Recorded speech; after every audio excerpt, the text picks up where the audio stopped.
Okay, I think we're live. Video camera, yes. Welcome to the stream. Good morning, Grace, wherever you are. Today is Savvy Day, guy. He's got a great couple of ones that I watched that I liked, and then we'll watch a couple more that I haven't seen yet that he's posted since. And also we'll go back and look to see if we can get a follow-up to the Poppin' Bottles. I think there's a New Year's video after the Poppin' Bottles video, but I'll have to check. And then after we watch Savvy Guy, I've got a playlist of just some like BOYT people that I kind of thought were interesting. I have no idea if any of them are going to be very entertaining or not, but at least we can check them out and find out. And then I put a couple deep cuts in there. One's a deleted stream in the Thorpe universe. I guess they kind of are both in the Thorpe universe, but one of them's available. One of them is available online. The other one's been deleted. But hey, how's it going, Hurricane? And Ed, how's it going? Yeah, Savvy Day. I'm excited. I'm kind of I don't know. There's just something about Savvy Guy. Anyway, this one is kind of it's really heavy on like his repetition of his points, but I think it's an interesting video. It's called As a Man Thinketh. So let's start with that one with some deep thoughts with Savvy Guy. What's up now? How you guys doing today? Back at you guys with another presentation. I'm gonna talk to you guys real quick about that's what we're gonna talk about.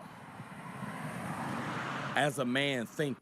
Why don't I swap Good Morning Grace for Good Morning Miss Hazed? Oh boy. It was interesting seeing those worlds once again like cross over yesterday. She streams the same time as me. That sucks. No wonder I could never see her. Miss Hazed, I mean. Now, we know that that's a quote from the Bible, right? But we about to dissect that right now. We about to analyze that, and I'm going to make sense of as a man thinking. I lost my weed. Hold on. See,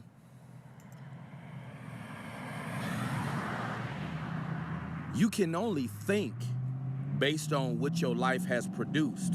See,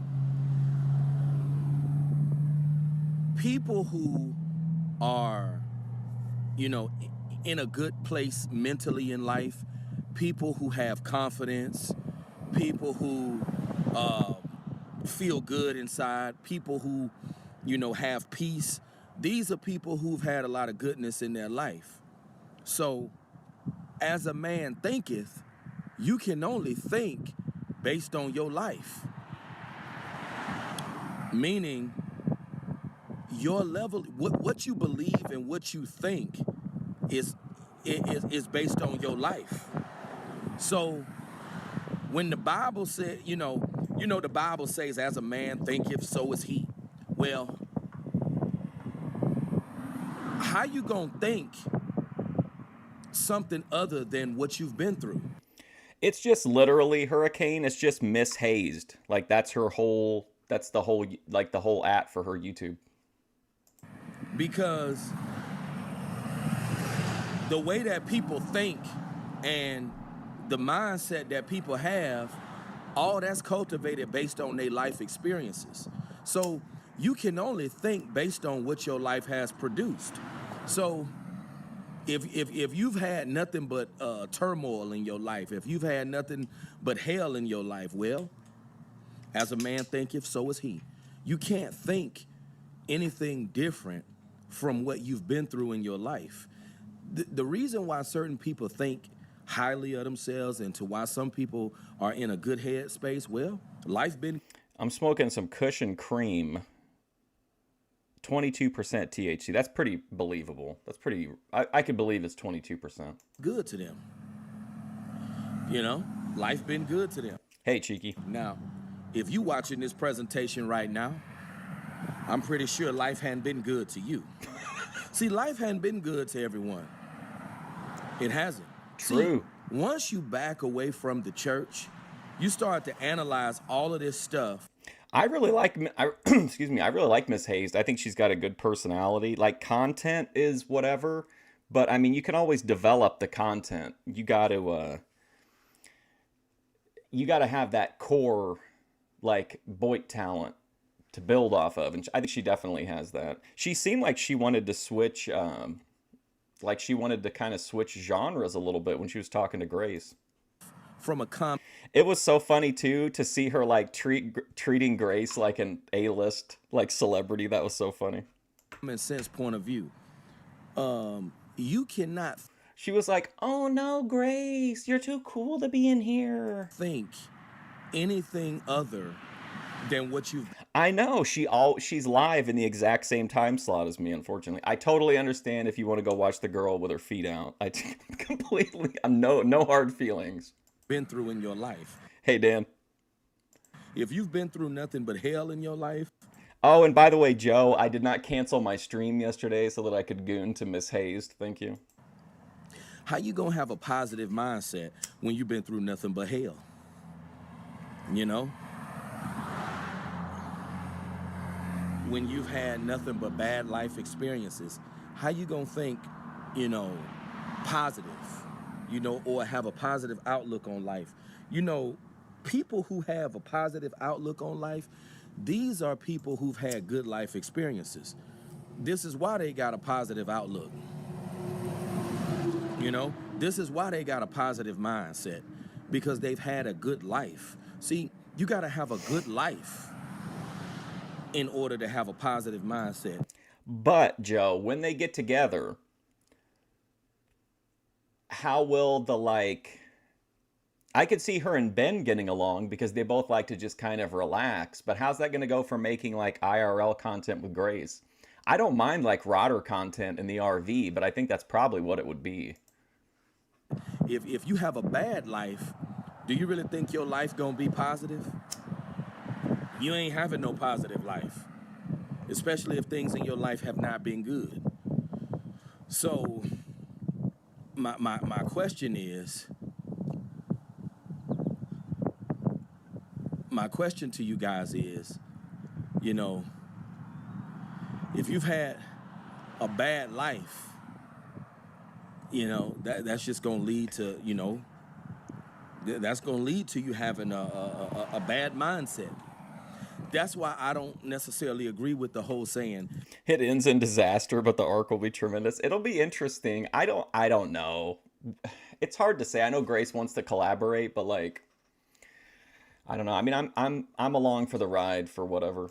as a man, But just remember, Foot Girl, do not the actions taken by in all those arcs are not. I do not consent and do not condone, like Jimmy says. think if so is he, because you can only think based on what you've been through in your life.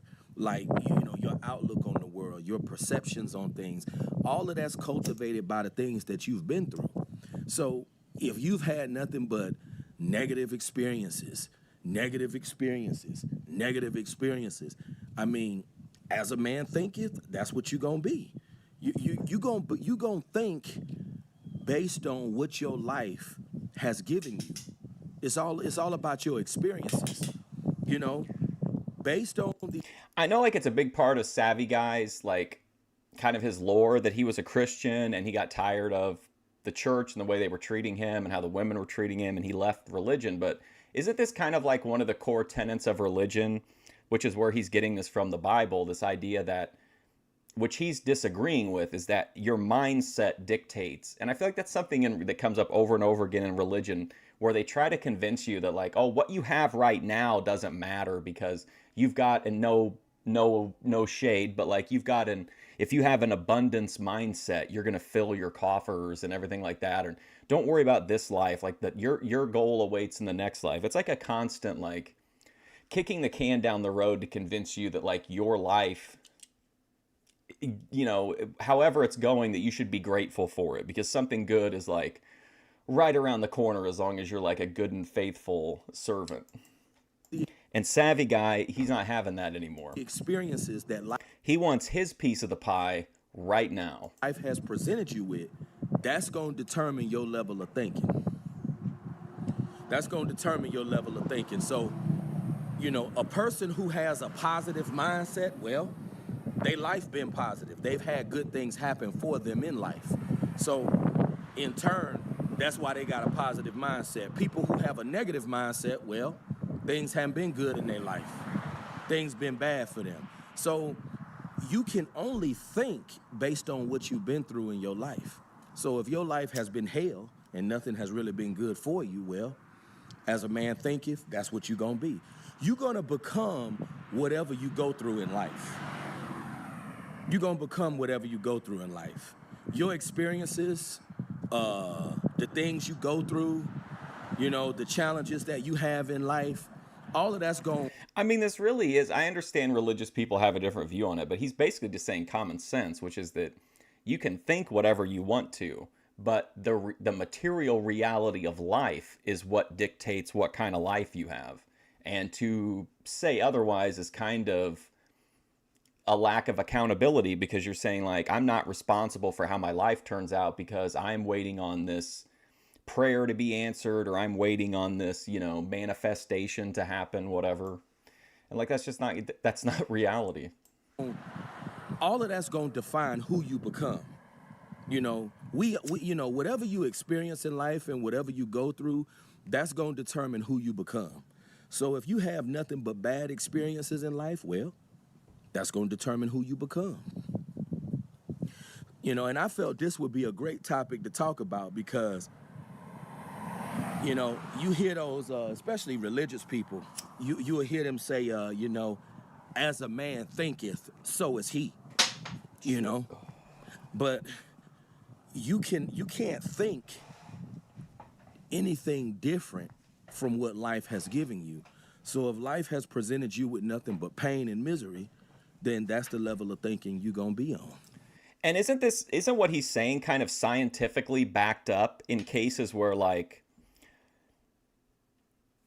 well, like, remember the stories about, like, the women who were held in, like, the basements, or, like, held hostage for, like, years and years and years and years, and they have kids down there, and like kids in these basements and these, like, holding areas. And it's like those kids grow up and that's like the only thing they know is living in this basement room. Like, that's just life to them. That's like they're just like normal life because that's all they've known. Like, I feel like he's just kind of just laying out some common sense here. Held in RVs, yeah. The Joseph Fritzl of YouTube. If life has presented you with goodness and prosperity and good experiences, well, that's going to be your level of thinking. So what I'm trying to get at is that the mindset that a person has is all determined by their experiences. And you cannot decide if you want to be a positive person or if you want to be a negative person. All of that's going to be shaped by the life that you were given. Everybody wasn't given a positive life. Some people were given a negative life. So, it boils down to an individual perspective.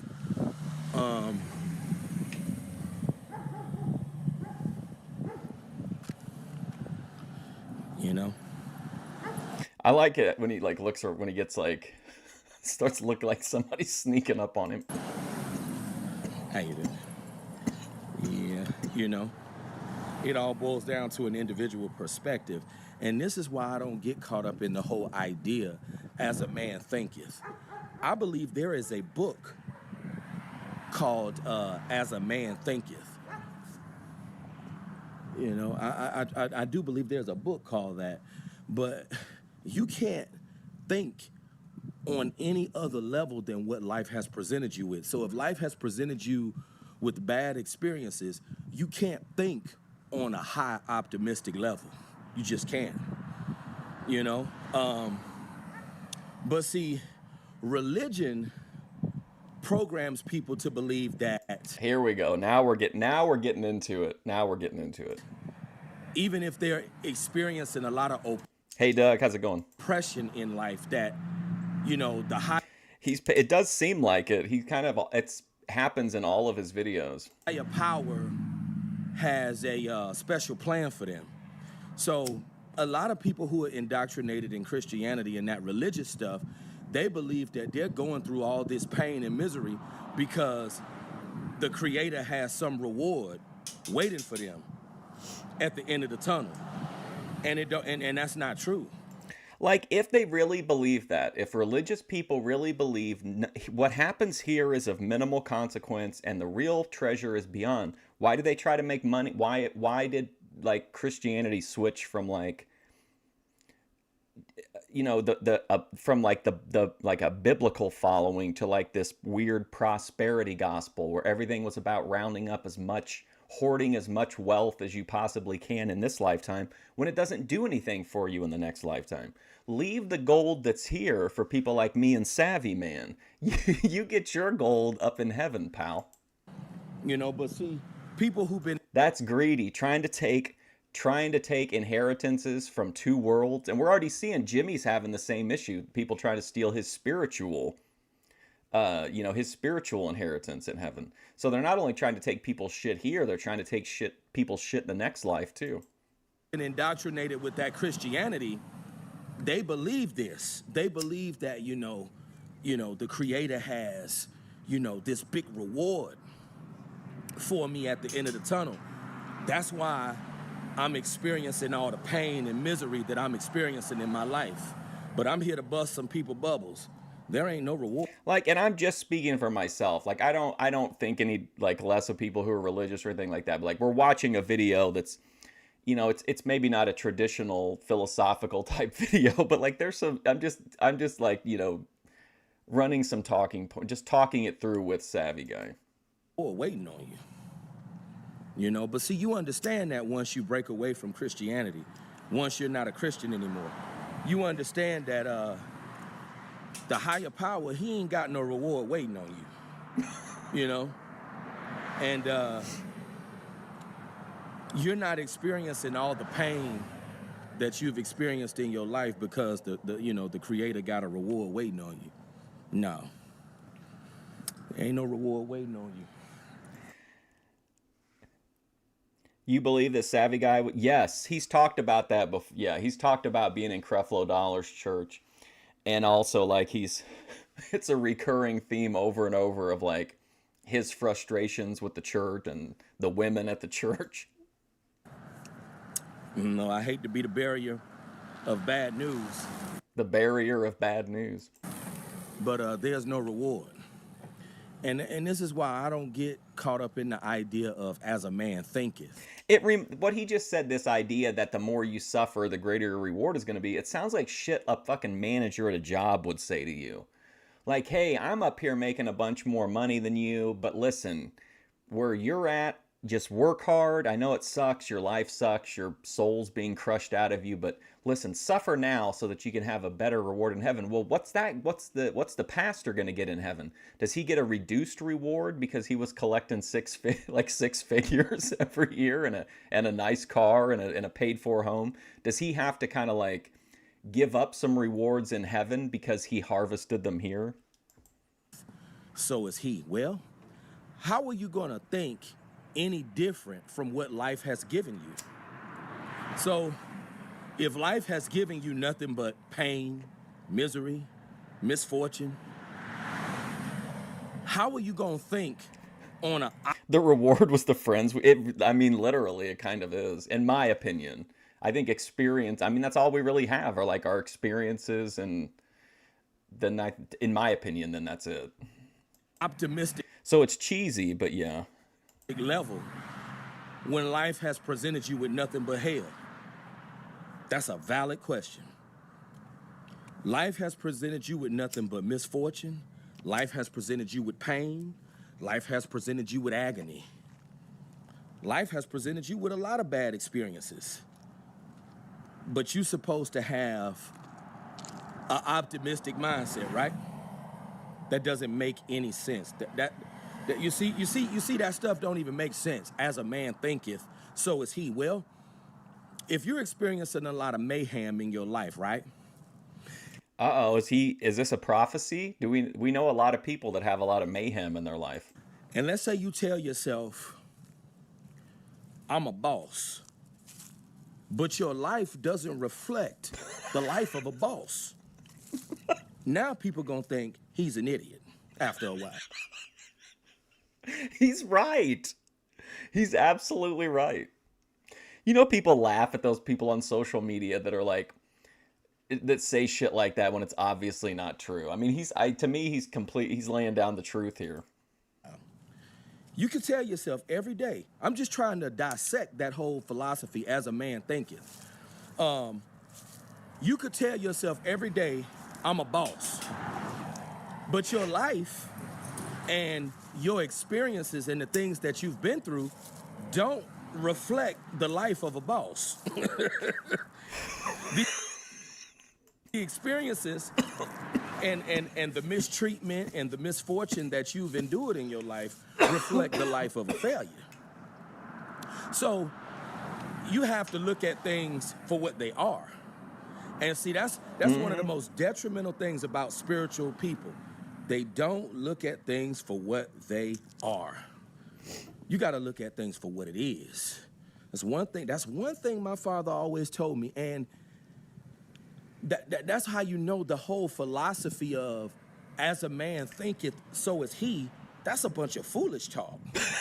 Because if you eating out of the trash can up under a bridge, it's freezing outside. But you tell yourself every day, I'm a millionaire. But you freezing that night up under that bridge. OPC Don. You freezing, you starving, stomach growling, eating out the garbage can, sleeping in homeless shelters. But you telling yourself day in, day out, I'm a millionaire. I mean, just look at how foolish that is. People gonna be like, what are you talking about? You a millionaire. Look at how you living. You freezing up under a bridge. You eating out the trash can. You in a bad situation. So, that whole philosophy, as a man thinketh, so is he, that is a very misconstrued way of thinking. It is a very diluted way of Misconstrued. Misconstrued is great. thinking. Because I think that's a Jim Cornette one. I think he uses that too. that whole thought process and that whole philosophy is teaching an individual to not live in reality and to not look at their current circumstance. And that explains why in Christianity, they always tell you, when you grow up very spiritual, in these churches, they always tell you, don't look at things for what they are. Like literally they do. That's a foolish way of thinking. Because if You'll like try to make small talk with some religious people and they'll be like, "Oh my God, can you believe we're living in this, like, we're living in a fallen world. Everything is miserable, everything's terrible. I can't wait to get to heaven." And it's just like, "Well, we live here, so like how can you really trust somebody that you share like a space with, an existence with, and like where you interact with them, and they're like, well, I don't care what happens to anybody here. I'm gonna get my life on the other side of the comet when it comes back past again." Like, how do you trust somebody like that? How do you allow that person, like, I would have a hard time like letting that person like be a babysitter or like watch my house if I was going out of town, because it's like they don't care. They're not invested in this life. They're invested in some, fantasy world, in my opinion. if you freezing and you eating out of the trash can, Ben versus this guy would be, I don't know. I think it would either be like really frustrating to watch because they'd get bogged down maybe, but even that could be interesting. But I do think like there's really, really good stuff they could debate about, especially like the stuff we're talking about here. you need Because Ben's on the complete other side of this issue. Ben thinks that is somebody who thinks that like nothing here really matters, that as long as he gets to heaven, like that's it. The only goal of all of this is to get to heaven. And obviously Savvy Guy's on the case like this is what, the right now is what matters. That'd be a really interesting back and forth. And I think that Savvy Guy I don't think Savvy Guy is someone who would try to troll Ben. So I think it could be like an actual like interesting discussion. to look at your situation for what it is, baby. Because you in a real bad situation.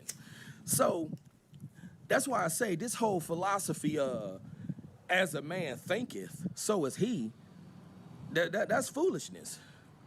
That's a misconstrued mindset, because your level of thinking is going to be based on the kind of life experiences you've had. And this is such a great topic. More than likely, I'm gonna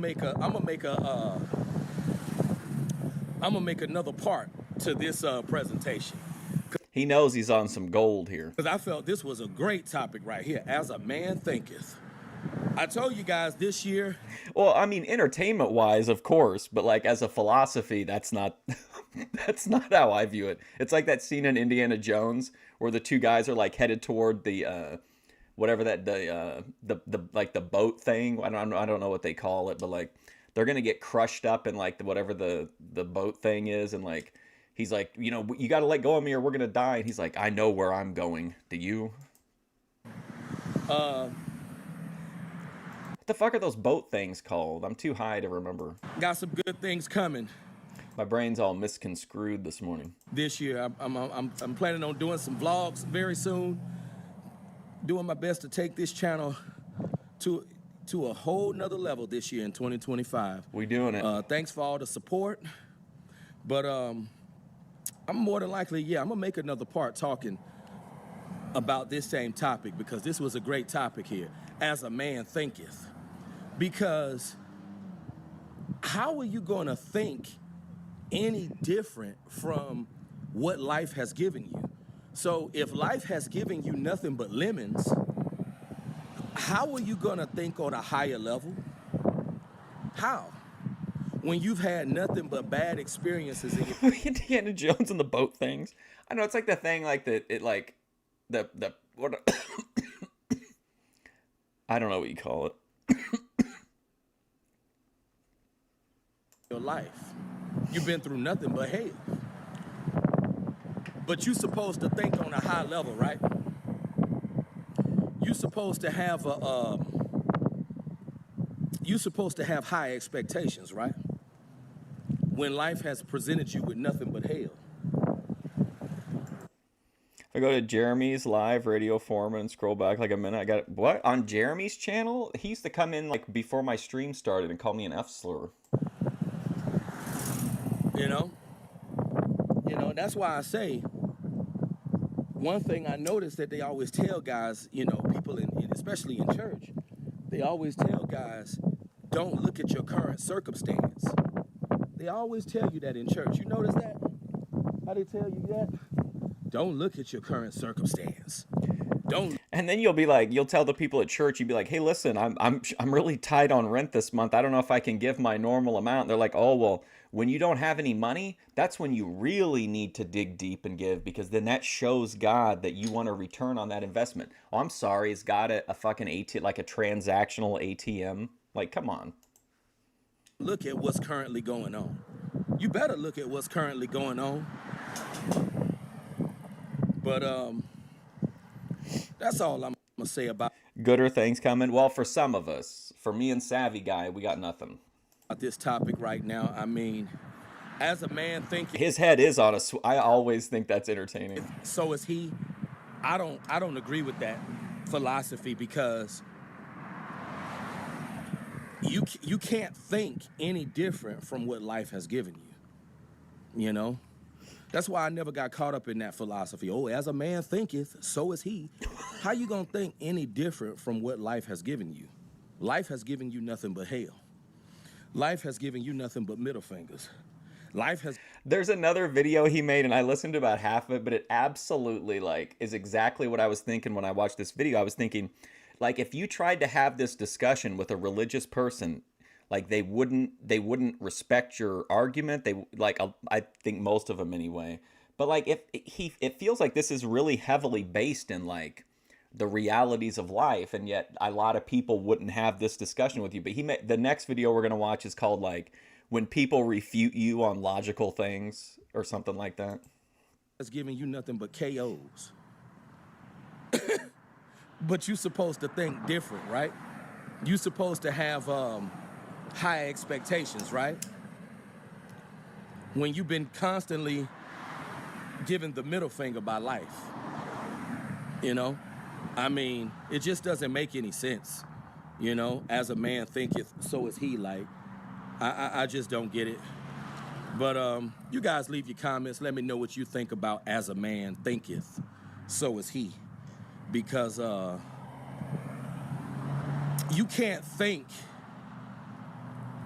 any different from what life has given you. And people who think on a high exalted level is because they got the credentials to think on that level.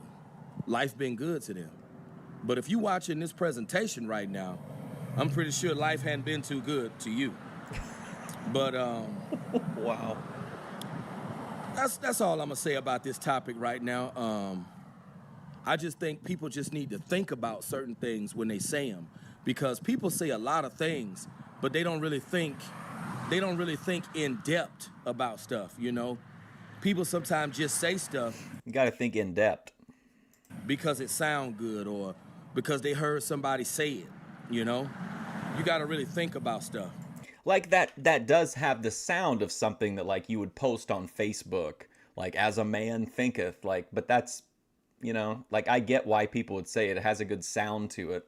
I can picture somebody like putting it on a Joker background or something to seem edgy. But you guys have a good one. Vertical shooting, yeah. What's I think up, all man? of his are vertical. Okay, here we go. People who refute you on logical things. Back at you guys with another. It's a banger way to connect with your audience, yeah. And there is one thing that if you're not familiar with, like, and I'm by no means an expert on his stuff, but I have been kind of going back through his backlog and looking at stuff. The fact that he's kind of being positive about the direction of his channel might seem like that's at odds with what he's saying about you only know like what you know. But his channel was like, his videos used to get like tens of thousands of views. Like I saw some that were like fairly viral by like, you know, BOYT standards. But I mean, he's got like he's monetized, got 8K subs. So he's had a little bit of the like, he's gotten a taste of like internet success. So I think he can have a little bit of positivity about it. Quick little presentation. Happy 2025. Back with another one. It's another year. In this presentation, I hope everybody's having I hope everybody's feeling okay today for the first day of the new year, 2025, baby. Back in this thing.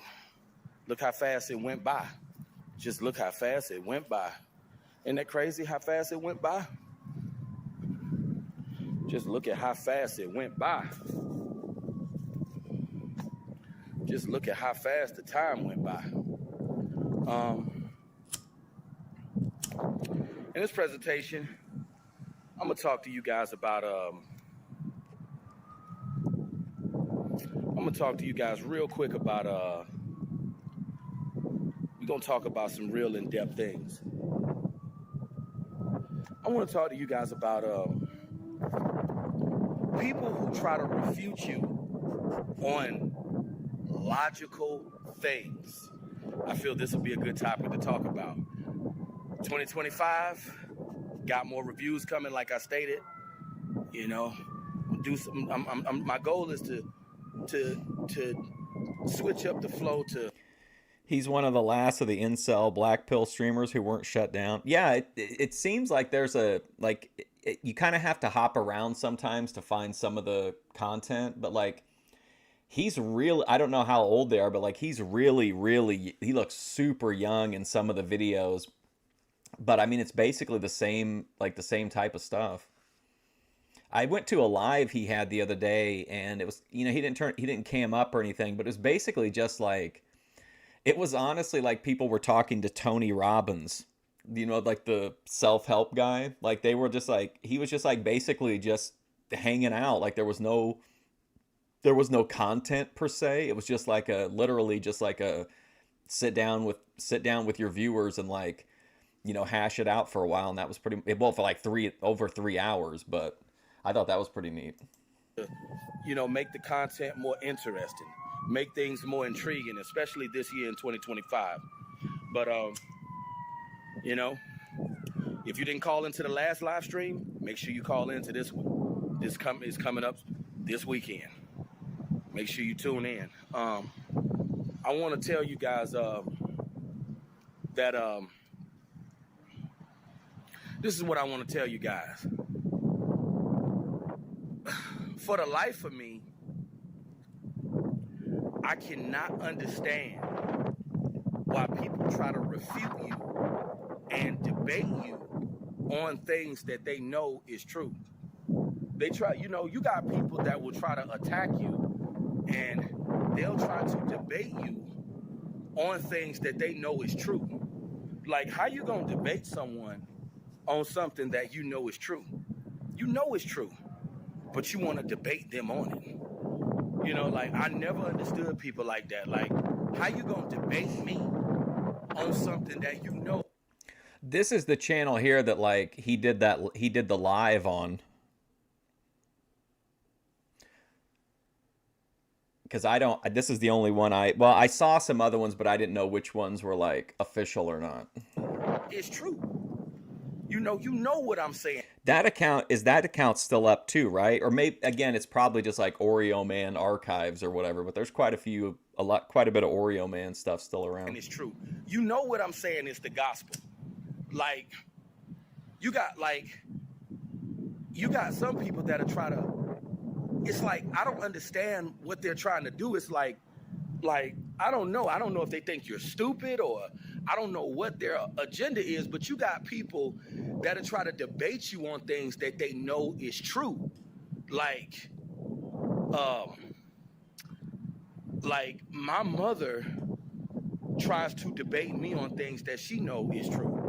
But see, one thing I had to be mindful of when it comes to a lot of people are ignorant. They're ignorant. And anyone who tries to debate you on something that they know is true, they're just proving that they're an idiot. Just like you got people that are trying to debate you on stuff like if you're a man who's not selected by women, right? Right? They'll try to tell you that the reason why you've never been chosen is your fault. It's not your fault. They're just being willfully ignorant. And you have a lot of people that like to be willfully ignorant. They like to debate you and go toe-to-toe with you, and they like to spew a lot of nonsense out of their mouth, writing checks that they behind can't cash. Prove to me that you know what you're talking about. You can't prove that you know what you're talking about. You don't have no receipts. You don't have nothing to prove that what you're saying is right. See, I don't like people who run their mouth just to run their mouth. But you got a lot of people who run their mouth just to run their mouth. Don't know what they talking about. They just talking some garbage. And I can't stand people like that. Just like you got dating coaches. Remember that video we watched like of Bill Cosby about like big Bill Cosby on prejudice? I'd like to see Savvy Man like recreate that. Who will swear up and down that the reason to why some guys are not chosen is because they don't have no game. That's a lie. If you a dude who's never been chosen, it's because women think you ugly. I had a woman tell me I was ugly as F back when I was 21, so I know what I'm talking about. Oh, savvy guy, hit with the ugly AF. Like, I got receipts. See, people know. Hey, how's it going? It's me. Hey, I got 2 new EFD 306 clips for you from Slothy Head. I'm going to post them today, but he was super high and he was about to pass out and he was like, "Hey, Mark, Fusion, whatever happened to EDM 306? Did you get your money?" And then later on in the stream, he noticed that I answered him that he never paid it. And he's like, somebody should just stomp him in the balls. The truth. And only an idiot would try to argue with someone about something that they know is true. You got a lot of Christians who would try to debate you on things that they know is true. Spiritual, religious type of folks. They'll try to debate you on things that they know is true. They know that what you're saying is true, and they know what they're saying is a bunch of garbage. But see, You got some people who just choose to be willfully ignorant. A lot of spiritual people are willfully ignorant. They choose to be ignorant. I feel sorry for people who choose to be ignorant. Who would choose to be ignorant? I mean, who would choose to be ignorant? Like, this is why I say, if you're a dude who has had certain experiences in life, if you're a person who's had certain challenges in life, you can't talk about your circumstances with just anybody. Make sure that whoever you're talking to. I also went on to Tammy Hull's channel. I don't know if you guys are familiar with her. She doesn't have a very big following, but she's gotten some really high profile, like lol cow documentaries made about her. So like she has a higher profile than her views reflect. But I told her EFD 306 and she told me to go fuck myself. But she didn't say either of the items. Make sure they have your same demons. Make sure they got your same problems, because I notice people, if they haven't been through something. Oh my God, to Madison Swan. If you were watching the stream where I showed a little bit of Madison Swan, the Queen of Non-Tent, she actually spoke the other day. She snarled at me when I said something to her in chat, but later on in the stream, she actually did say something. She said that all she said was it went from complete silence for like 8 hours to Justin Trudeau resigned and then complete silence again for the rest of the stream. If they've never experienced something, they love to play the shaming game. Let me shame him because he's not select. You know? And only an idiot. Yeah, I mean, I don't know for sure that that's who you're talking about, but yes, I'm gonna say yeah. She has so few people watching that like she'll see every chat that you send. It's crazy to think she has these big documentaries, but like she's not reaping any of the benefit. It's like, you know what I mean? Like you think people would go there just to like clip her or to see what kind of crazy stuff happens before she deletes it, but there was like 40 people in her chat. Would debate someone about something that they know is true. My mother tries to debate me on things that My mother tries to debate me. she know is true. But see, like I say, spiritual people, people who are deeply rooted into that spirituality, they're ignorant. They're ignorant. And you got some people who will say that you slow because you're really brilliant and you make them look dumb. See, your brilliance and your level of intelligence dumbs them down. And it makes them feel insecure. So since your intelligence and your tenacity, it makes them feel insecure and inferior, I'm gonna just attack him. And see, this is another form of stupidity too. You got certain guys that are losers themselves, but they try to make it seem like, oh, my situation is not as bad as yours. Yes, it is, because if it was, you wouldn't be chopping it up with me. See, it takes a loser to know one. It takes an effort to know one. So if a dude is talking to you, but he want to say, oh, my situation is not as bad as yours. Yes, it is. It's probably worse. You're just not man enough to man up and admit it. Hell yeah. Look at spitting fire. Wow. See, it take a loser to know a loser. You know, so when you have dudes talking, you got dudes that could literally be in your same position. And for the life of me, I can't understand this. Dudes who in your same position, but they want to attack you. I mean, it take a failure to know one. I mean, that's like two failures arguing. You both got F's. It's the more I watch a savvy guy, and this is not the kind of like this is not the typical kind of content that I would watch, but like there's something about like the way that he packages it. It's not doing it. There's nothing, in my opinion anyway, there's nothing edgelord about this guy. He's not trying to say like that he has any kind of real answers. You know what I mean? He's not presenting himself as an expert. He's literally just like telling you like he's in the same situation you are and here's what frustrates him. It's on your paper. It makes no I don't know. I wasn't sure what he meant by that either. How's it going, Randy? sense. I just want to say this for the record. Anyone who tries to debate you in 2025, anyone who tries to go to war with you This is so good. about things that they know is true, they're just choosing to be willfully ignorant. And don't pay them no attention. Anyone who tries to debate you in 2025 on anything that they know is true, disregard anything they're telling you. Yes. Don't pay them no mind, because this type of individual here, they're choosing. Mods, ban anyone who tries to refute any of us on logical things they know are true. To be willfully ignorant. They're willfully ignorant, and they're choosing to be that way. So in 2025, don't argue with nobody. Don't debate nobody. Just let them be ignorant. Just Perfect, savvy guy. let them be stupid.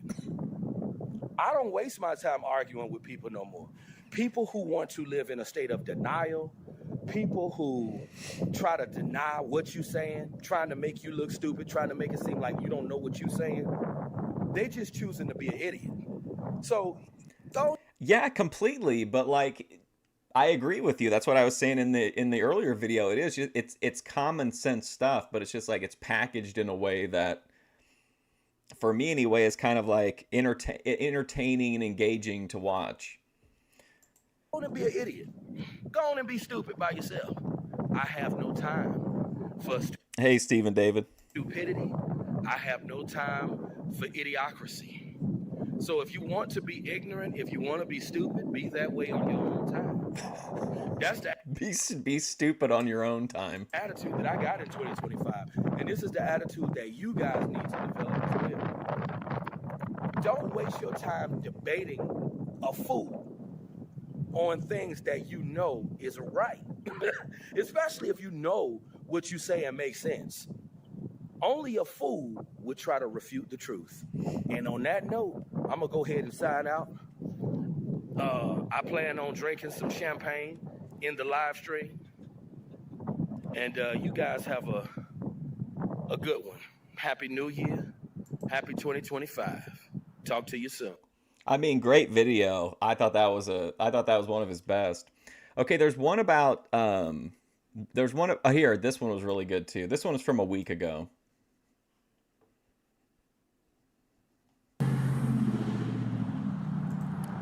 What's going on, guys? Hope you guys doing all right. Hope you guys Yeah, there goes the Ben Thorpe debate. doing all right, guys. Happy New Year's. I want to talk to you guys about if there was a such thing as a God-fearing woman, you would have met her already. You know, there are certain people who, you'll see women who proclaim to be these God-fearing women. And I know you see these videos online about women talking about how they're a God-fearing woman. There's no such thing as a God-fearing woman. This is one of the main reasons to why I'm no longer a Christian, because I understand there is no such thing as a God-fearing woman. I grew up going to church. I never met a woman in church that was godly. Women in church are narcissistic demons. People that go to church are narcissistic. You know, they people that go to church are evil in general. You know, and that's what I had to understand about church people. Church people are not good people. They're wicked. They're just not good people. You know, I know this is a really random high thought, but I kind of I feel like if you know how there are NPCs on GTA games and games similar to that, where they're just like NPCs walking around saying random shit? Like, that's how I kind of feel about Savvy Guy. Like, he's just out there in the world walking around recording these videos constantly. Like, it kind of reminds me of those people in the games where they're just like walking around, but they're doing like the weirdest shit. find a lot of narcissistic people in church, a lot of fake, a lot of phony people that go to church, a lot of demonic people that hide behind the Bible. I'm leaning more towards, if someone was to ask me what is my religion, I don't carry a religion anymore. I used to be Christian, but as of now, I'm no longer Christian. I've hung up my Christian. Like, have you ever walked past an NPC in one of those games and they've said something like kind of random, like what he just said, like, there's no such thing as a godly woman. Jersey. I'm just not a Christian anymore because I realized that being a Christian, it's a waste of time and energy because, you have to ask yourself, what has it done for you? And you got a lot of demonic, evil, wicked people that go to church. And you got a lot of demonic people that hide behind the Bible. I'm starting to believe that, because, I know some people don't even believe in God at all. Do you think he got into a fight with his mom, and that's why he seems pretty worked up here? The church-going woman is fake and demonic because she doesn't respond to my advances. Wow, Miss Hayes morning alert, both socks are removed. Nice. But I'm leaning more to the fact that I did see that. I'll play it at like the end of a stream sometime. It is a pretty Kino clip. I know that, it's all a game. And I just want to tell you guys that there's no such thing as a godly woman. I love the people in her chat. They're like, that one guy was like, I want you to use me as your footstool to climb all the way to the top of YouTube. I look forward to feeling your toes on each rung. It's like, what? There's no such thing as a godly woman. I used to want to believe that there's a such thing as a god. I don't know if he lives with his mom, but he's brought up a few times in the videos I've seen, like he's arguing consistently with his mom. His dad was, that completely makes sense. Godly woman. A godly woman does not exist. Because you got to think, if you was raised going to church, don't you think by now you would have met a godly woman? I mean, think about it. Let that simmer. Let that simmer.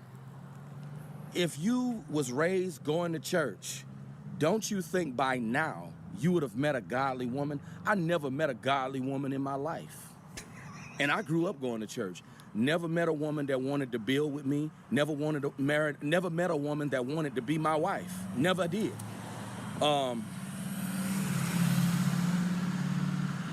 I know for a fact there's no such thing as a godly woman. The idea of a godly woman is a made-up idea. And women and people who say that they're Christian, people who say that they're godly, piss them off. You'll see they're not godly. There's no such thing as... Hey, if anybody tells you they're a good person, just piss them off. You'll see that they're not so good after all. As a godly man, there's no such thing as a godly woman. But in this presentation, I'm going to focus on there's no such thing as a godly woman. And women who say that they're virtuous, they ain't virtuous. I've seen videos online of women saying that they're virtuous. Women saying that they godly. They ain't godly.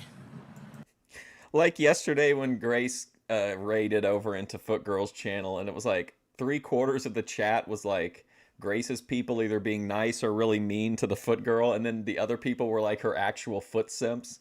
And like after things settled down, Miss Hayes was like, so could we get a poll in chat, like how many people here actually like feet?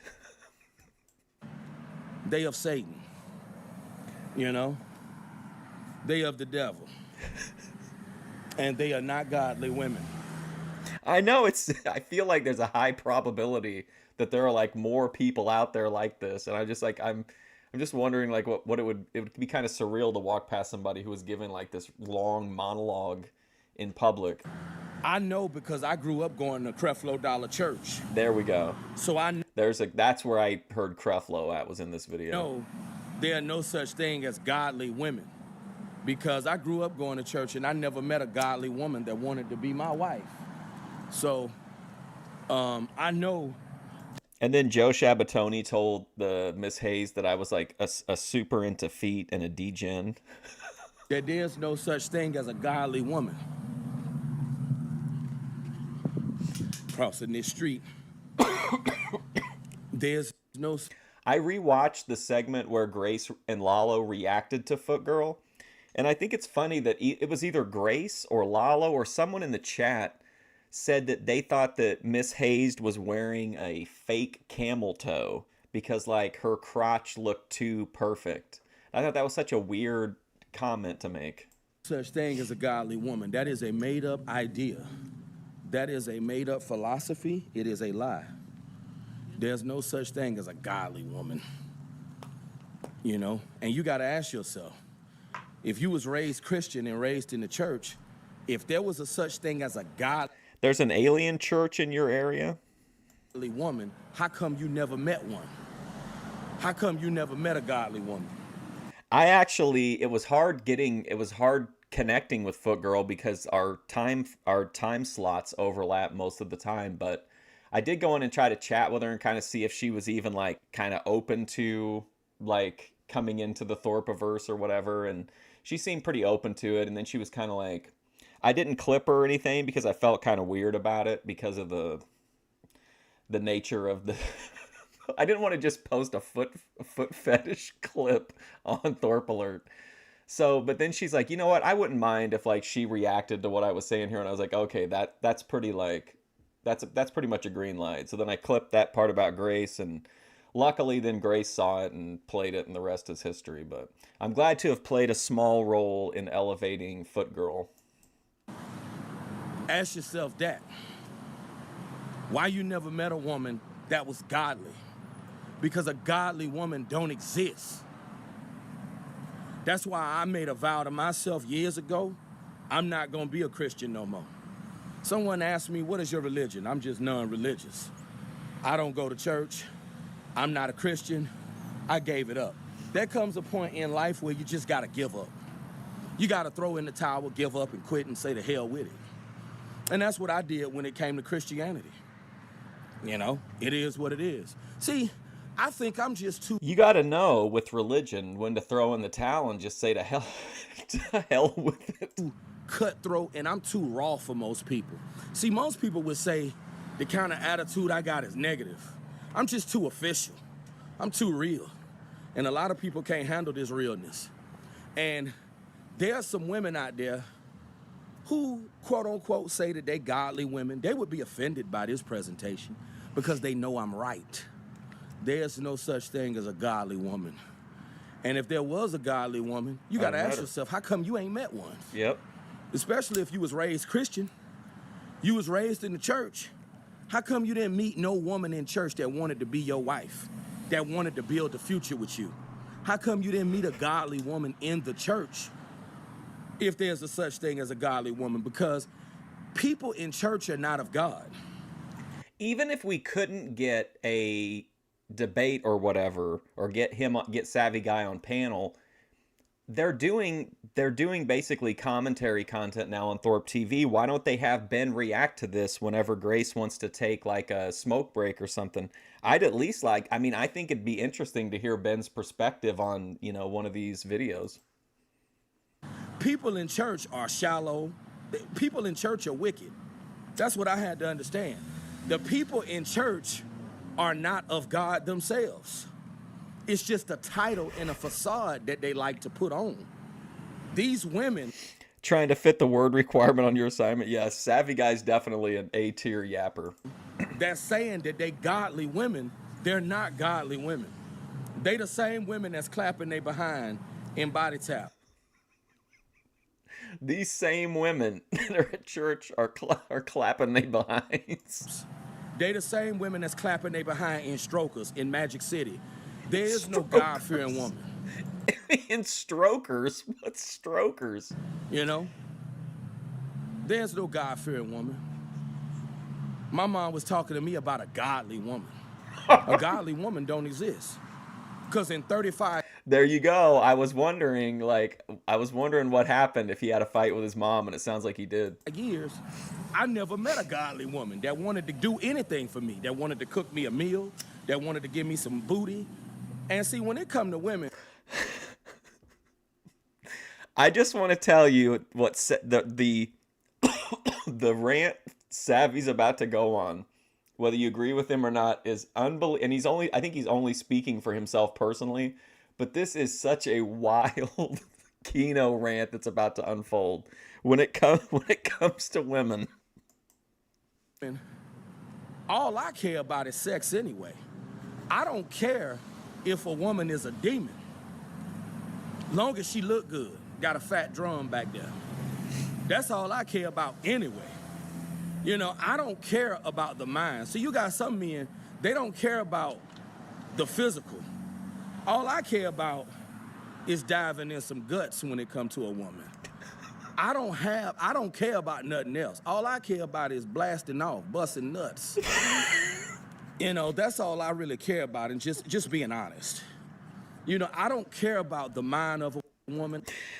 Oh my God, can we get that on a t-shirt? All I care about is blasting off, busting nuts. I don't care if a woman is intelligent. I don't care if she's a good person. All I care about is sex and blasting off. That's all that matters to me. I don't care about nothing else because nothing else matters. And that's the mentality I got. And I know that there's no such thing as a God-fearing woman. My mom used to talk to me about a God-fearing woman. You got to get a godly, virtuous woman. That don't exist. Because in 35 years of my life, I never met a godly woman. Where the godly women at? They don't exist. Where the godly women at? I'm ready to dive into some guts. It's just like the Easter Bunny. The Easter Bunny don't exist. Because in 35 years, I never met a God-fearing woman. They don't exist. You know, people used to tell certain dudes, you know, you got to get in church. You know, you'll find you a good woman that want to be your wife if you get in church. That's a lie. Because you grew up going to church. I mean, within that span of time, if there was a God-fearing woman, you would have met one. But you didn't meet one because they don't exist. And this is one of the main reasons to why I'm no longer a Christian. Because I realized that Christianity is nothing more than a joke. It's all a joke. I know he's in this, like he's in that space, but like Savvy Guy is such a, like his mindset is in the same wheelhouse, but like as a performer, he's just in kind of like Hormaxer is in a different. He like has his own black pill space that's kind of like that's defined by him. I feel like this is just so different than the other, just like kind of basic sitting in their car or walking around. Like I just think his vibe is so different, even though like his message maybe isn't that much far off from theirs. My father has read the whole Bible. You know, I used to think about being a preacher. My dad told me that the Bible is nonsense. See, I got a real type of daddy. My dad ain't never been no dude that's caught up in religion. He know that stuff is foolishness. And in my 35 years of life, I haven't met a God-fearing woman because I know they don't exist. They do not exist. You know, so don't let nobody tell you that, oh, you got to get in church. You know, you get in church, man, you'll find you a good God-fearing woman that want to marry you. You'll find you a good godly woman that want to build a future with you. No, you're not. You ain't gonna find that. You know, people in church judge you by looks, money, and status as well. Because in church, it's all a game. It's all a game, you know, and the people that's talking about they sanctified, they not of God. They not of God. You know, He looks so young in some of the older videos I've seen, but I don't know what the time frame is on it for sure. They truly not of God. And I just see that religion is nothing more than, you know, that church stuff, man, it's nothing more than a bunch of foolishness. I know it's a... Like, to me, it doesn't, like a lot of the people in this space, if you don't agree with them, there's not a lot of incentive to listen to them because they're not really engaging or entertaining. But I feel like whether you agree with this guy in any way or not, that rant he went on about like sex was, I mean, that was god tier yapping. That was like amazing shit. Like it doesn't matter. It's entertaining no matter what, in my opinion. If you like wacky, weird, creative people. Bunch of foolishness. Because I was indoctrinated in it growing up as a child. And when people try to tell you, man, just get back in church, man, you'll find you a good God-fearing woman. They just talking out the side of their neck. They just telling you anything. Because they telling you to look for something that don't even exist. How dumb is that? You gotta look for something that don't even exist. You gotta look for something that's not even real. So you might as well be looking for Santa Claus or looking for flying reindeer. Because My God. if you've been going to church your whole life and Okay, well, let's look at this though. Let's look at this. Let's say that he's saying that when people tell you all you need to do is go to church and God will provide you a godly woman, right? Is there any difference between that and when a kid writes something down on a piece of paper and mails it into Santa Claus? You're asking for results, and you're being promised results for essentially doing pretty much nothing. Like just show up at church and God will give you a woman, or tell Santa what you want for Christmas and it'll be under the tree. Like I get what he's saying. you have not met a God-fearing woman, that's because they don't exist. It's a facade. It is a facade. And any woman It's a facade. You got a great way of saying facade. who tells me that she's a woman of God, that's a joke. That's a joke. There ain't no woman of God, and there are no men of God. That's all nonsense that people talk because it sounds good. That whole man of God, woman of God talk, that's just a bunch of nonsense that people like to talk. It's foolish talk. That's what it is. It's foolishness. You mean to tell me you went to church your whole life and you never met a God-fearing woman? You never met a woman that wanted to be your wife. You never met a woman that wanted to build with Mark Fusion, Black Pill Gooner, just in a different space than Horror Maxer. We're both Black Pill Gooners, just in different ways. you. Because people used to always say, you want a good woman, go to church. Well, a lot of us grew up going to church. And Did you guys hear what Ben said about me last night? I was sitting watching the show, just like kind of tuning in and out, and Ben was like, they were talking about people doing commentary or something, and Ben's like, who we need more people like Mark Fusion. He just watches stuff and he's like, yeah, that's Kino. I like that. He doesn't care who the good guys or the bad guys are. I'm like, thanks, Ben. we never met a God-fearing woman because they don't exist. See, a lot of the things that we was taught growing up, especially being indoctrinated with religion and going to church, a lot of us was lied to. Because there's no such thing as a God-fearing woman. I don't think Savvy Guy is a gooner. I'm going to go out on a limb and say he's not a gooner. I'm just here to bust a lot of bubbles. That God-fearing woman stuff is a myth. That same woman at the church is down at, what was it called? What was the name of that? What was the name of the club? Oh, shoot. Oh, Strokers. She down at Strokers clapping her behind. It's foolishness. You might as well believe in Santa Claus if you believe in a God-fearing woman.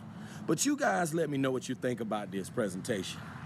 How do you guys feel about a God-fearing woman? Because I know it's nonsense. You got... Yes, that's one thing that I think some people would find really annoying, but I actually it's entertaining to me, is that he feels like he has to really hammer home the point of what he's saying. Like he did that in a man's what was it? A Man Thinketh. And I also like the titles of his videos. I never met a godly woman because they don't exist. Like the title is always said in the video, which is kind of neat. I like that one. I thought that was pretty good. Let's watch one of the newer ones. I haven't seen it yet though. What you want to watch? Let's watch Woman Hasn't Bathed Since 2020. I want to talk to you guys about something I saw on the Philip Scott show about a woman saying that she doesn't believe in bathing. This will be a real quick presentation. Wind's blowing. It's very cold out here today. Believe we got a cold front coming in. But this is something I saw on the Philip Scott show. Oh no. Is my internet messing up? This go to show you that when women don't like certain men, when women feel that certain men are unattractive, they'll make up lies, about men that they know are not true. But this is this savvy guy at Target? This woman on the Philip Scott show has admitted that she has not bathed since 2020. So that's 5 years now. Oh, absolutely he does. Yeah, for sure. 2025. So that means that she has not bathed with soap in 5 years. That is appalling. But you know what? I've had women. He admits though, like, that he's not a catch either. Like, he's in that one video we watched, he's like, the only reason I'm even putting in effort, like, to make money is because I want money so that I can find a woman who will tolerate me.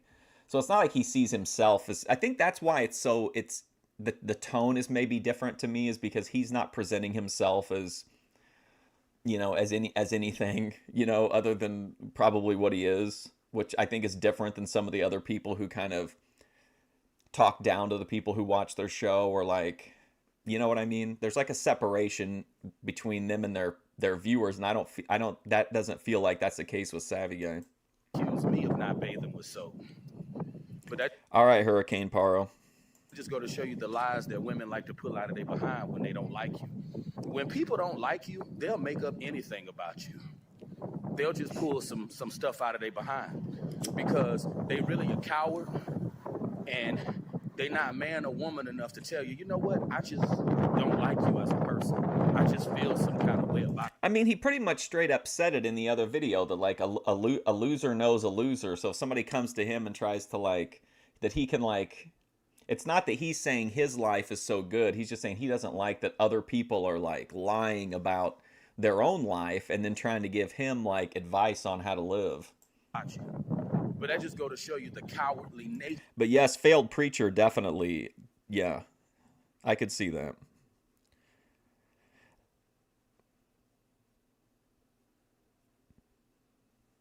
Of people are cowards, not man or woman enough to tell you how they truly feel, so they'll make up lies, things that they know are not true about you.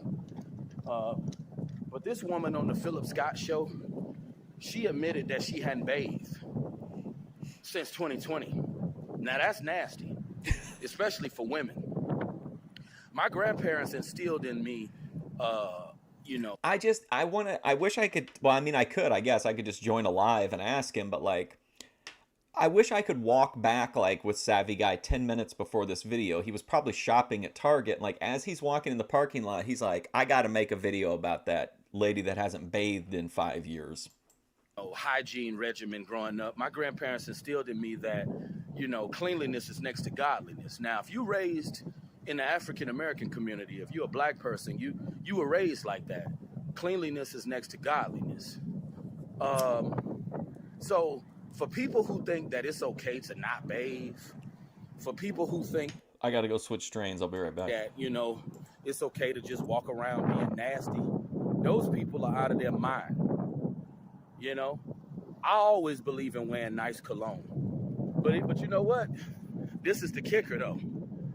When people don't like you, they'll assume that you're a nasty person just because they don't like you. They just don't like you personally. So since they don't like you personally, they'll just make up lies about you. That just go to show you the evil nature of people. I don't like you as a person, so I'm going to just make up something about you that I know is not true. But the real issue is I just don't like you as a person. So I'm going to make up lies about you. That's how people are, evil to the core. Human nature is something that's very demonic and satanic. I tell you, human nature. But see, a lot of these people are really cowards, though. Now this woman here, she needs some real reality checking because she believes that Hey, just getting in the shower whoops. and Hey, Daninsky, if you're still in here, help me understand something here. Well, now I've forgotten what I was gonna say. Oh, so from your understanding, obviously he denounces the church now and he denounces Christians. But it seems to me like what he's saying is he still believes in God. He's just saying like God doesn't do anything for me, so why should I bother worshiping? Is that right? I feel like that's kind of the way he's approaching it, but I could be wrong. letting the water hit you, that's enough. No, you gotta bathe. You gotta wash your behind. You know, I like bathing in Dove White. That's the soap my grandmother used to bathe me in as a kid. That's why I still bathe in Dove White most of the times. Now, sometimes I like to take it up a notch and I like to expand my creativity. And I like to bathe in some Eau de Beau from La en Provence. That's a French cosmetic company, in case you don't know about La en Provence. You know, see, sometimes I like to take it up a step a notch. You know, I like to sometimes bathe in Bergamoto di Calabria or Murto di Panaria. Those are body washes from Aqua di Parma from their Blue Mediterranean line. See, I like to, get out of my box at times. I like to get out of my element. You know, that wind is making me cry. It's making me cry out here. I like to get outside of my element at times. Um, you know, but Dove White, that was a standard for me growing up. My grandmother used to always bathe me in Dove White. And that's why most of the times when I shower, that's what I believe in using. But this woman saying when she get in the shower, she just believe in letting the water hit her. She don't believe in washing her behind. And this just go to He's still getting a good amount of like AdSense revenue.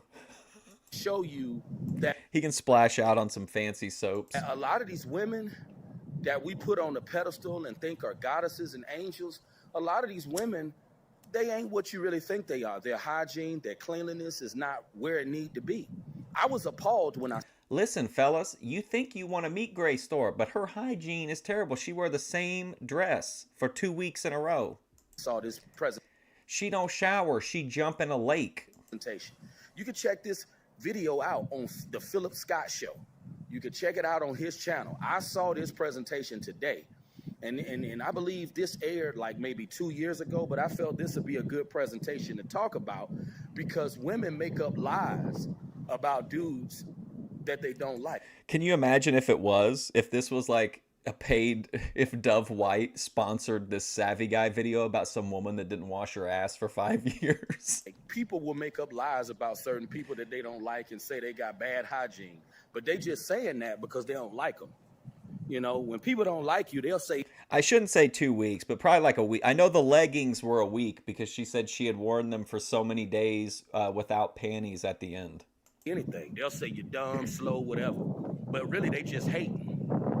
They just hate because they got a personal issue with you. But they really a coward because why you not man enough to bring it to my front door? Why you not man enough to tell the person, you know what, I think you're unattractive. I really just don't like you. People are fake. People are so fake. I'll just say it again. I like that the Thorpes don't change clothes because I like it. It's like a sitcom, like how the characters always have the same clothes on unless there's like something, like if their clothes change, you know something's up, like something's going on. They don't have an ounce of realness in them. I'm no longer wasting my real on fake individuals. I want to give a shout out to Nino Brown. I'm not going to waste my Oh man, imagine getting a shout out from Savvy Guy. real on fake, fraudulent individuals. And that go for other guys too. I'm not wasting my real on fake people. Sometimes you can be too real for people. And they can't handle your realness. So they want to talk crap about you because you're too real for them. But this woman that don't bathe with soap, she is absolutely crazy. This just goes to show you that a lot of these women that we put on the pedestal, they ain't.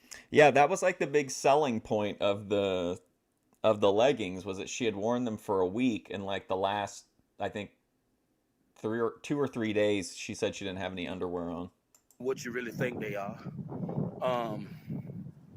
You know, my grandparents Semi-commando? instilled in me as a child, you bathe every day.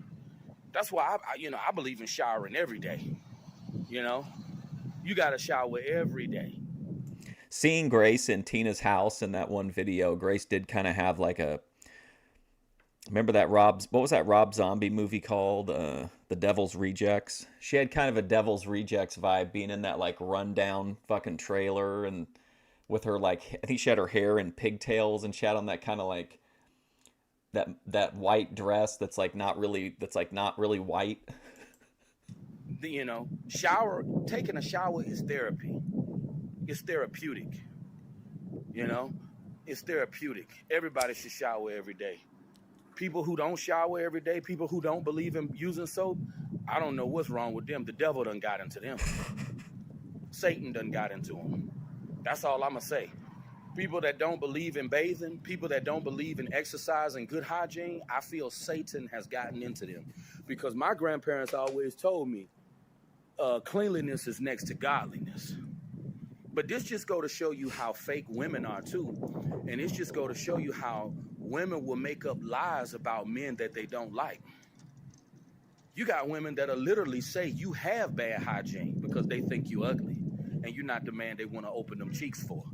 Just go to show you That sounds like something Mark, that the opening the cheeks is a Mark Fusion-ism. He looks like he'd say the shower's therapeutic. cowardly nature of people. You know, Opening those cheeks. Wow. you got women out there that'll say you got bad hygiene because you're not a man that they want to open their legs for. You're not a man they want to clap it for. And it's so appalling how my mother, she still tries to convince me. He just said opening the cheeks, clap them cheeks, and then he said what was going on was appalling. In 2025 that there are godly women, and she tries to proclaim herself to be a godly woman. We're back on the mom, whether or not she's a godly woman. Give me a break. That ain't nothing but a joke. Any woman saying that she's Oh my God. virtuous, any woman saying that she's a woman of God, that's a lie from the gates of hell. And I can't believe that my mother, she's still trying to convince me that godly women exist. And I'm always telling her, well, I'm almost 40. How come in my 35 years of life I never met a godly woman? I grew up going to church my whole life. I was raised Christian. I ain't never met a godly woman. Women in church, they ain't no godly women. Them the same women that's clapping they behind in pinups and body taps. So, Body taps. My mom is crazy. She's still trying to convince me that there's godly women out there. Well, how come I haven't met one? Can you imagine walking into Target and this guy's like, he's not even walking to his car. He's just walking around randomly in the parking lot screaming about women. You're walking in with your kid and he's like, she just ain't going to open them cheeks for you. 35 years old. Haven't met a godly woman. I hope Kendra Oh my God, delivery. I mean, this is top tier delivery. I mean, that's G comes across this presentation because this will open a lot of people's eyes. I ain't met no godly woman. this is going to open a lot of people's cheeks. You know, in 35 years, I never met one. So that means they don't exist. That's why I don't pay my mother no attention with that crap. But this woman that don't believe in bathing, the devil has gotten into her. And I believe people that don't believe in bathing, the devil has gotten a hold of them because cleanliness Is he recording these videos all outdoors because he'll get in trouble at home? is next to godliness. And that's what I was taught being raised. My grandparents instilled that into me. That's why I believe in bathing all the time. I believe in bathing in Cedre. That's another body wash from L'Occitane en Provence. Oh boy. Beautiful French lemon. They have some real elegant masculine body washes and soaps. But you don't have to. I think he is legitimately approaching these like from his perspective as presentations, not vlogs. And I think that's why he does the repetition, is because he's like, I don't know if he's like read books or taking classes about public speaking, but that is something that they teach you to do, but it just kind of stands out here because this isn't like an academic. Although I think he does approach it kind of from his perspective like that. Like that's why he calls it a presentation. You know what I mean? So he's definitely inarguably like repetitive, but I think it's like part of like the offbeat charm of his delivery. Use all that fancy stuff. I just like, getting out of my element. I like using stuff from the Mediterranean. You don't have to use all that stuff. You don't have to. If you had told me that Savvy Guy was going to start talking about French soaps and hygiene products from the Mediterranean, I probably wouldn't have seen that coming. Use Le Labo shower gels. You ain't got to use Le Labo shower gels. Give a thumbs up in the comments if you ever heard about Le Labo. She said one time in the Discord, somebody brought up during the remember when it was like during the field stream days when they were at the different OPC Don related properties. Somebody in the Discord brought up that she had had the same dress on or whatever, and she was saying she didn't have access to running water, and then she just ended up jumping into that lake. I thought that was one of my favorite Grace hygiene moments. Kevin Samuels was a big fan of Le Labo. They make candles, fragrances, body washes, all that. But this woman that don't believe in bathing, or just people in general who don't believe in bathing, that is the devil at work. But you guys leave your comments on this presentation. Let me know what you think, and I want to give a shout out to the Philip Scott Show. Have a good day. All right, let's watch one more before we go into the BOYT talent show. Societal norms. Here we go. There are 5 music notes, but they give rise to more melodies than something. There are 5 music notes, but they give rise to more melodies that can ever be heard. What's going on, guys? Back at you guys with another presentation. I want to talk to you guys about something that I learned in the book that I got for Christmas. I got The Art of War by Sun Tzu. And in this... Oh, shit. We're in at ground floor on the Sun Tzu era? This is pretty exciting. Book, it says that they are not more than... I completely agree with connecting him with the Thorpes. I just don't know how to do it. I don't even know if he does collaborations or not. And he did say earlier that in 2025 he wasn't debating anybody, he wasn't arguing with anybody, so he might not be up for it. 5 melody. They're not more than 5 music melodies. They're not more than 5 music notes, but they give more melodies that can never be heard. That is so deep. They are not more than 5 music notes, but they give more melodies that can never be heard.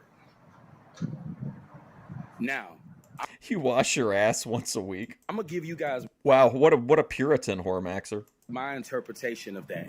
My interpretation of that is just because something is small in number.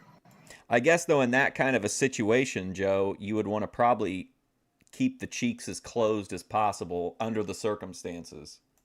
Or just because... Now, when you looking at it from a war standpoint, just because there are more than 5 notes, a platoon may be small doesn't mean they can't be effective and take your behind. Is this a dick size video? What's going on here? Find out. That's my assessment of they're not more than 5 music notes, but they give more melodies that can never be heard. And this, and another way that I interpret that is just because somebody may not look threatening, just because you might think somebody is a pushover. It sounds like this video belongs on that subreddit, technically, or confidently incorrect. You better watch yourself. You may be in for a storm that you ain't ready for. Oh my God. That's how I look at that. See, we live in a shallow world. I'm gonna tell you guys about an incident that happened to me today. I ran into a Spanish dude that I used to work with. Spanish dude. He was with a chick, and they both were supervisors at the job that I used to work at. And he spoke to me, and chopped it up with me a little bit. The female did not say anything to me. I peeped that. when you're in Wonder if somebody's eating dinner like right behind him while he's giving this rant. tune to the dark nature, when you're in tune to reality, you start peeping everything. I peeped that. The True. dude acknowledged me and engaged me, you know, to see how everything's going with me and everything. But the Spanish female that was with him, did not acknowledge me at all. I peeped that. See, years ago, I probably would have never peeped that. I probably would have never saw that because my mental wasn't where it is now at age 35. See, my mental is on a whole different level at this point in my life. I'm on a whole different page of life.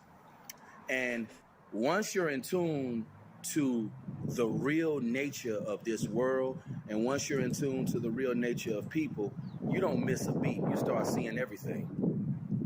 I peeped that she didn't even acknowledge me. I don't really know what the outside of a Chipotle looks like. I don't think I've ever been to one. But it's crazy, you know. I'm peeping everything now. The way that I analyze things now is superb. I analyze everything to a T. And see, I see that in this world here. You know, if people think you're I'm seeing it. Well, here's the issue, Avery, is he's been reading Sun Tzu's Art of War, right? So he's probably thinking that Sun Tzu says if you know a conflict is inevitable, then the reality is that it's only going to be delayed until it's to the advantage of one side or the other. So maybe he's thinking that rather than like, you know, putting off a confrontation with this woman, he's just going to call her out immediately. Or he could be thinking that like Sun Tzu tells us to like project strength when we're at our weakest and vice versa. So maybe he's trying to project like, you know, some badass vibes when in fact he's like, I mean, obviously his feelings were hurt, you know, that she didn't acknowledge him or whatever. So maybe he's trying to kind of cope with that by projecting this strength and letting her know like you didn't get to me, bitch. I peeped what you did. This world is evil. Benedictine Acknowledge me. that we're already in hell. And I believe we're already in hell. I want to give a shout. Hey, listen, I believe we're already in hell. That's where that whoever gets this shout out is the ultimate shout out, right after he said that we're already living in hell. Out to Benedictine the Truth. Benedictine the Truth got the best shout out ever from Savvy Guy. I really love your content, brother. You tell the truth. I believe we might already be in hell. I mean, look at this world. Look at people.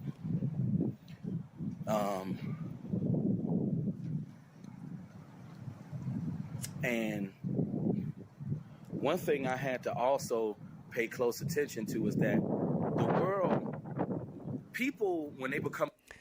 Reading The Art of War is important, but you also need to read The Prince. And if you're a Thorpe viewer, you should especially read The Prince, because you can kind of get a little bit of a blueprint for the apex social predator behavior. Some adults don't change. You know, I used to think that the mentality of people once they get grown changes. Like, people don't change. That's what I had to understand in my life. People do not change. You know, the way that people were when they were kids, that's who they gonna be forever. It gets worse. I'm a huge fan of the looking around randomly and like he'll like stop for like 5 seconds and just like stare off. As you get grown, you know. I like to think he's making sure that his mom's not following him. But what I learned from that book, this book that I'm reading, the Art of War, is teaching me a whole lot in this thing called life, and it's just teaching me what could possibly go wrong using books that were designed to teach people how to behave in war times. What could possibly go wrong when you apply wartime strategies to your interpersonal relationships? Certainly nothing could go bad there. Just principles and how things work. Like that quote that I learned is deep. I'm gonna also make some presentations talking about more things that I've learned from this book. Be on the lookout for that. But I'm seeing that in this world here that we live in, man, this is already hell. And people love to underestimate Hey, Laughing Cedar. people, and they love to underestimate things about people. You know, just because you might think a person is docile or weak, you might think a person is a pushover because of what they look like, or you judge a person. But There we go. We're getting into the Sun Tzu now. Just because someone might appear weak, but they just don't want to appear threatening, so they mask their their confidence and their strength under a disguise of weakness because they don't want to be fucked with, because that's what Sun Tzu says. If to like project the opposite because of certain things they may not have, you know, while you judging someone, you could test the wrong person and you could be in for the shock of your life. But that's the world that we live in, though. People are evil, and that's what I had to get through my head.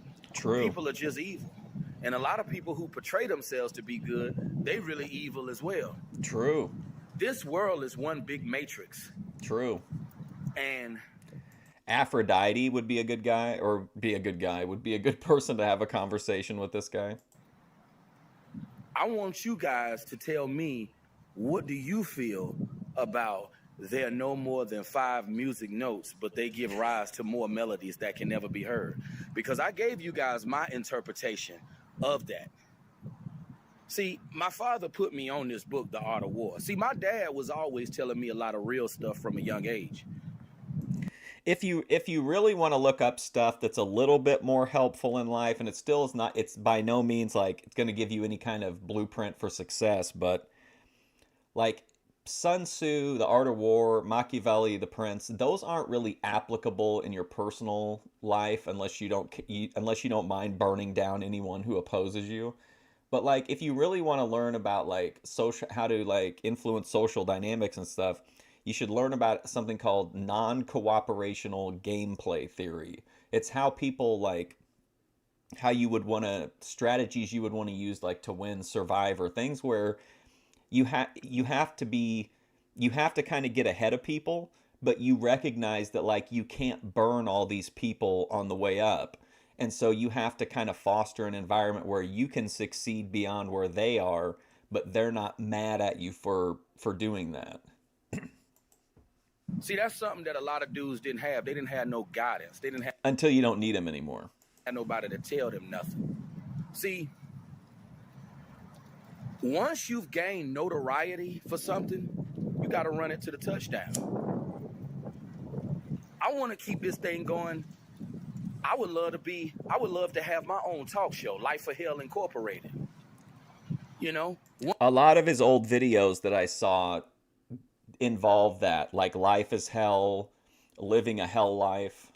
Once you've gained notoriety for something, you'll be a fool to quit. Rich Dad, Poor Dad. Yes. Now being notarized for being a dude that can't get any booty, that's not something. I think reading just like a really basic, like they make some really good handbooks about non-cooperational gameplay theory, but like just reading one of those, it's not as sociopathic as a lot of the self-help stuff is, and certainly not as much as like Art of War or The Prince are. But at least it can kind of like it gamifies some aspects of social interactions that might be kind of immoral to some people, but I think it's much more ethical than being Machiavellian. Something that you really want to be notified for. That's not so. How many self-help books do I think Prances has? Probably none. He might have like ebooks, so I guess that's the same thing, but like he doesn't strike me as a big reader unless it's like, BuzzFeed or something. Something you really want to be notarized for, but what if being notarized, what if you get famous and rich? Because you can take all those books and throw them in the trash. Savvy Guy would tell Prances, he said it earlier exactly, is to stop, to be realistic about what's going on. That would help Prances more than like reading Rich Dad, Poor Dad. Because I'm thinking about the long haul. People tell guys, "Oh, you guys been online complaining about not getting booty for years." But what if you keep Being Machiavellian is more. I mean, yeah. I mean, inarguably, probably, from some perspectives, yeah. what if you mess around and get famous and you get rich? It's also effective, right? So if you're some people think like, oh, I can use this style, but I'll know when to like draw the line, and that's not always obviously necessarily true. That'll change your whole situation. I mean, that's a bad thing, and it's very embarrassing to be famous as that dude that can't get no booty. But let's say you mess around and get famous and rich, your whole life will change for real. Then, that's why I want to encourage the dudes who've been complaining online for years, talking about no booty.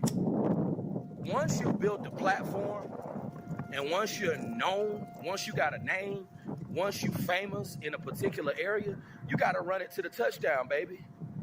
Because you just never know where this thing could take you. You could mess around and get rich and famous. You could literally mess around and get rich and famous. And then you won't have to complain about not getting any booty anymore because you'll be rich and famous. So the dudes that's been making content talking about how they not getting play and all of that, keep doing your thing because you just never know where this thing can go. You could mess around and become a multimillionaire. And then if you get the money, then you can find a woman who will tolerate you. You could really get famous, have your own talk show, talking to other men that can't get no booty. So you just never know where this can take you. That's why I want to encourage dudes as well. Don't Yes, then you'll get to open the cheeks on the fat drum. listen to dudes who say, "Oh, you guys been complaining online, talking about the same crap for years." But if you end up getting rich and famous behind this, they gonna be looking stupid. Then your whole situation will be changed. Then you can finally get booty on the strength of your wealth and your fame. See, I'm looking at the longevity. Once you got a name, once you've built a platform in a particular area, you'll be a fool to just stop. You'll be a fool to stop. Continue to make your content.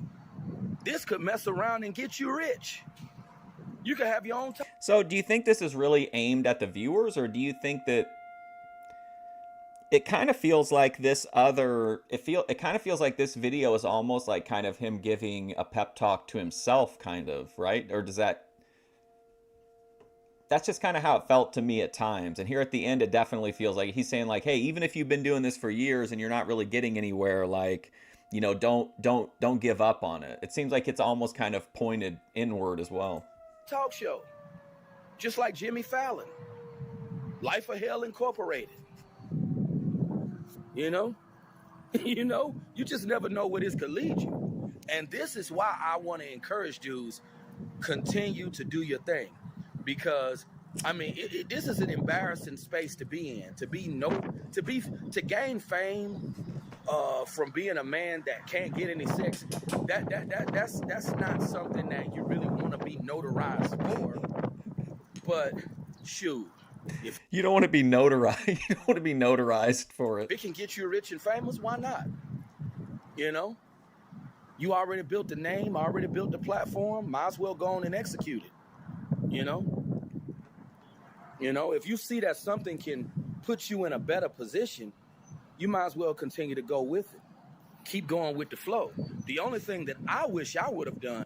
Oh, here we go. But a savvy guy, you should absolutely never stop making these videos, like, ever. Yes, literally, yeah. Like, he's saying you're not even going to find a woman to tolerate you unless you're good looking or you have money. That's his perspective, not mine. But he's saying that, like, yeah, just don't worry about just get your platform and then you'll get the booty. Is I just wish, even back when I was young, You could mess around and wind up getting famous as a cope? Absolutely, yeah. Definitely. I would have talked about these issues in a But I mean, we're watching a video called There Are 5 Music Notes, and there are more than 5 music notes. more professional way versus just getting on camera and just back. Okay, so it could Savvy Guy's problem be that he's only paying attention to those five notes and they're not giving him the melodies he needs for success? Maybe the key to unlocking Savvy Guy's potential is in one of those other three notes. Bashing yourself. I just wish I would have talked about these issues in a more professional type of To be upfront though, I'm just assuming that whoever put that in chat was right. I don't know how many notes there are. way. That's the only thing I wish I would have done. But I mean, no one really wants to be notarized for being a man that can't get no booty, but it's just the way I wish I would have gone about this from the beginning. But you know, you live and you learn. Back then I was young, you know, I was 19. But a woman told him that he was ugly as fuck when he was 21, and that's stuck in his like it really it's really like if you get shot with an arrow and it has like a barb in it, like if you pull it out, you'll like gut yourself. Like that's what it feels like. Like he needs to. I wish he would just pull that arrow out and just think like maybe that girl was crazy or maybe that girl just was a bitch or whatever and just like move on from it. Like he's in his mid 30s. It's time to forget about what somebody said to you when you're 21. Like that is kind of a cope. 19. I was in my early 20s back then. I didn't have no sense in my 20s. But you know, once you know better, you do better. But I want to recommend that book, The Art of War, for you guys. If you It is a great book. If you haven't read it, you should. If you haven't read it, you should read it. But I don't know how applicable it is to actual like interpersonal relationships. have not read that book, I'm not done reading it yet. I got it for Christmas. I'm glad. But Savvy Guy, I do think he sees women as the enemy, so maybe that book makes sense to him. You know what I mean? Because he's not approaching it from a. I just see them as fellow civilians. He sees them as like enemy soldiers. So we have different perspectives on that. Glad my father told me about it. It is a brilliant book by Sun Tzu. Make sure you guys check it out. Isn't that deep though? There are not more than 5 music notes, but they give rise to more melodies that can never be heard. That is so deep. So deep. But you guys leave your comments on this presentation. I want you guys to let me know what you think about that quote. Oh my gosh. Great Savvy Guy videos today. I liked all of them. I thought the rant about that he just wanted sex from women was epic, amazing stuff. So I want to spend the rest of the time today going over some people that I found on YouTube that I thought seemed like they'd be kind of interesting. I used the guidelines of trying to find every like under 5K views, like really preferably for me under 1,000, but like sometimes that you can't always find that. So I just tried to find smaller stuff that looked really interesting. I don't know if it's any good. I didn't watch very much of a lot of them, but it's just some people that I thought maybe we could just drop in on and see see what's going on. We stopped in on that Slothy Heads guy, and I've become like kind of a regular viewer over there now. The amount of farting that guy does at night is pretty wild. So anyway, this is the BOYT talent show. We're not going to watch all of the videos. Some of them are like hours long, but I just thought we could get like a little bit of a feel for some of these people. So let's roll.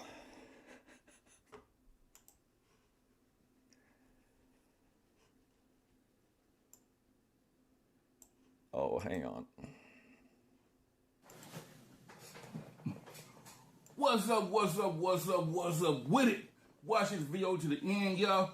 Check out what I got today, man. I got a supreme pizza, a frozen supreme pizza. Put my own toppings on it. Look at that, y'all. I put guacamole on it and some sour cream on it. Yeah, baby, with 2 motherfucking peppers on the side, y'all. Look at that, y'all. Look at that. Don't that look good, man? Yeah.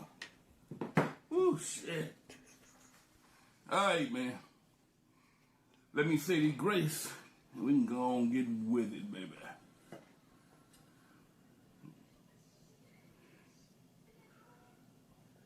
Amen. Amen. Oh, yeah, boy. Let me get a little sip of my drink, man. You know I gotta have that, y'all. Ooh, shit. Where am I gonna start, man? Still would give me a little pizza, a little guacamole, a little sour cream on it. So this is Tony Yo, man.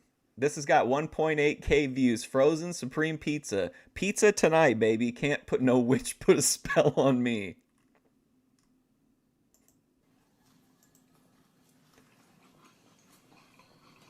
Boy.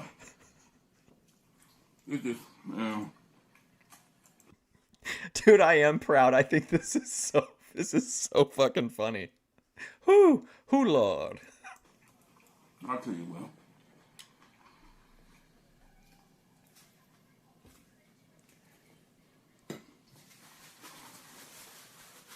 Man.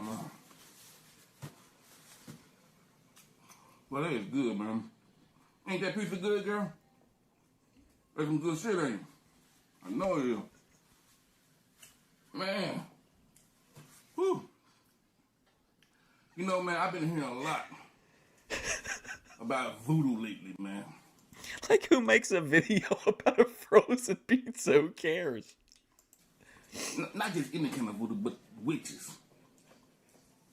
There's a lot of witches out here in this world, man. And you don't even know it, man. And they be putting these spells on these guys, man.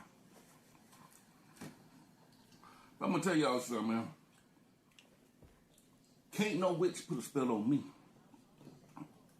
Because I learned from the best. Like I told y'all a while back, my auntie was a witch. And she taught the nigga well, boy. Ooh, shit.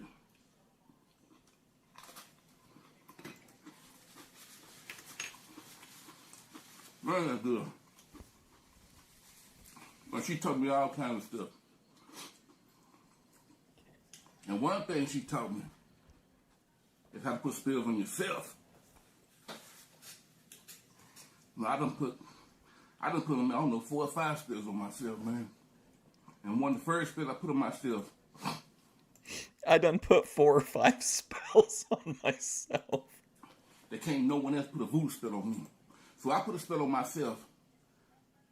So if anybody ever try to put a voodoo spell on me, it'll backfire on their ass, man. And over the years, I mean, dating, messing around, doing all kind of shit, I done had women. And I knew they were witches, but I didn't care. I knew cause I know a witch when I see a witch, man. Even though I don't say nothing, you know?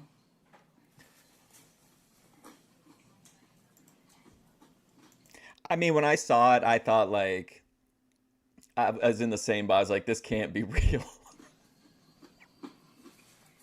They got certain kind of characteristics about it. They move and act and talk and do things in a certain way that other women don't do. And I don't want to get into that right now.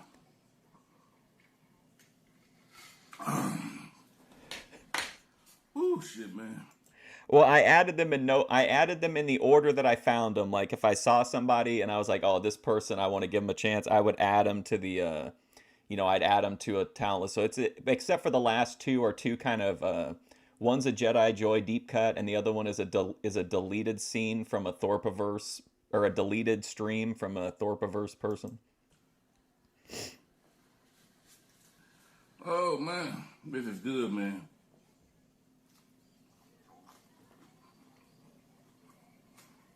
No.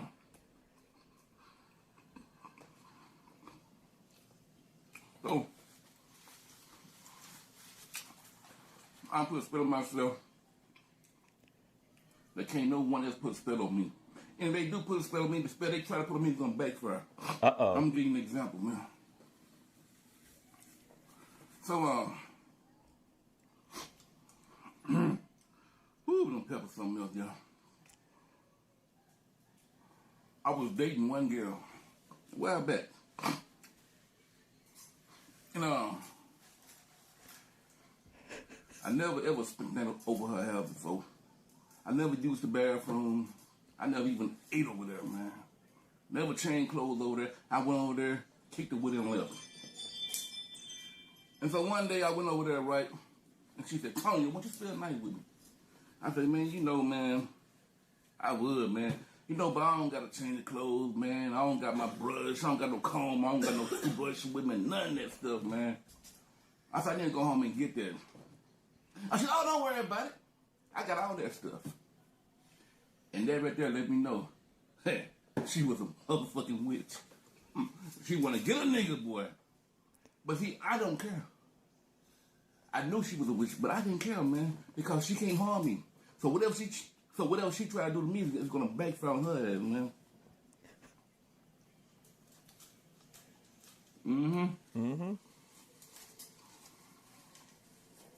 So I got up in the morning. No, she had some toothbrushes, extra toothbrushes and shit. I used it, man. I comb my hair, brush my hair, whatever. And you know how you comb your hair and you leave hair in the comb and brush? So yeah, so I left the hair in there. And I did it on purpose. I wasn't going to take the hair out, but I did it on purpose. I just want to see what she's going to do with that motherfucking hair. So he intentionally left a hair behind just to confirm his suspicions that she was a witch, knowing that he was protected and whatever spell she put on the hair would backfire. This he's a deep thinker. So I left. So I left it in there, right? So I went in the kitchen, right? I told her I make my own breakfast. Man. I don't want to make me no breakfast. I make my own shit. You know what I'm saying? She said, okay. And I said, you want anything? I'll make you some too. She said, oh, no. She didn't want me cooking for her either. So we made our own. She made her shit, I made my shit, right? So I went back to the bathroom. And that hair was gone. It wasn't in the brush. It wasn't in the comb no more. She took my hair. Hair baited, and she took it. She took the hair bait. You know. You eat frozen pizzas and make videos? Nothing wrong with that. I like this guy. I think he's awesome. He's a really interesting storyteller. The way he's like his methods of like he's just eating enough like and then telling story and then taking like one bite. I knew. Now I started to say something about it, but I didn't. And so I said, so I got up, I got myself ready. And I said, all right, girl, I'm getting ready to go. I said, I'll see you later. She said, stop lying. You ain't coming back, are you? I said, yeah, I'll be back later on, man. You know what I'm saying? I ain't gonna move in with you or nothing like that. I'll be back, you know what I'm saying, man? And she gonna look at me and say, if you break up with me, that's gonna be your ass. I said, okay. I said, you know. I said, I guess we're gonna find out. Me, I'm down in the red now.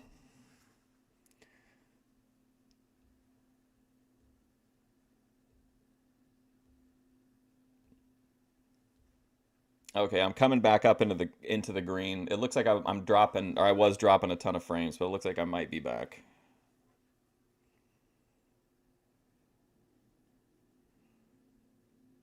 Nope, I'm in the orange again. God damn it.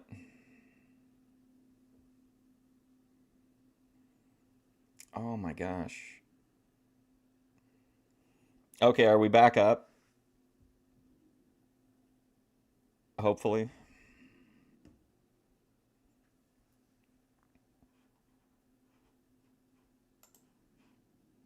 I'm showing like all green, so hopefully we're good.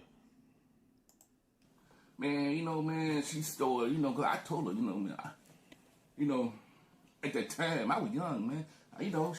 I think a big part of it is like my internet is so, or my computer is so old that like the network card really sucks. But yeah, the Wi-Fi here really sucks. Shit. You know, man, I said, man, females, they got a tendency to fall in love with a nigga, right? And I told her I ain't, you know, I just want to kick it right now. I ain't looking for nothing real. And so we ended up breaking up, man. And so she tried to do this voodoo shit on me, man. I know she did, because I started having dreams that she was doing this shit. So I know she was trying this shit. But it was. It's weird too, because if you regularly watch the show, it happens like pretty much around. It's always at the same time. I wonder if something goes on around this time, because it's almost always right in the same like half-hour range. Wasn't working.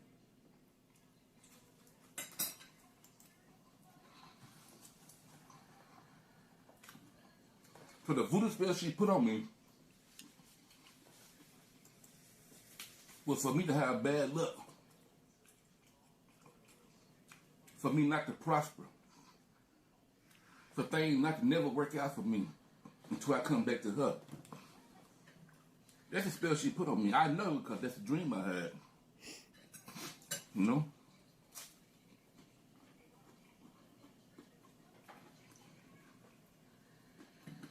Man, good, boy. Mm-hmm. All right, so I like this guy, but we have a lot of people to get through. So I feel like if you want to follow him, that's Tony Yo Man. I found him to be like super entertaining. We have like a ton of people to get through though.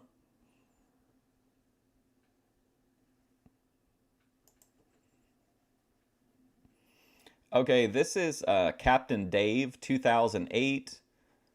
This is from a live 5 days ago, and it has 8 views.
What even is this?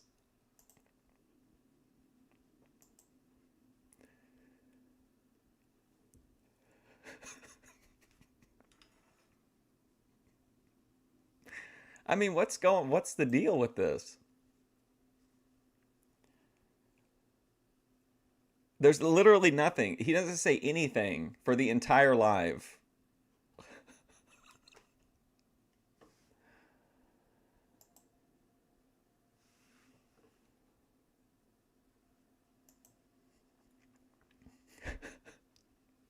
Okay.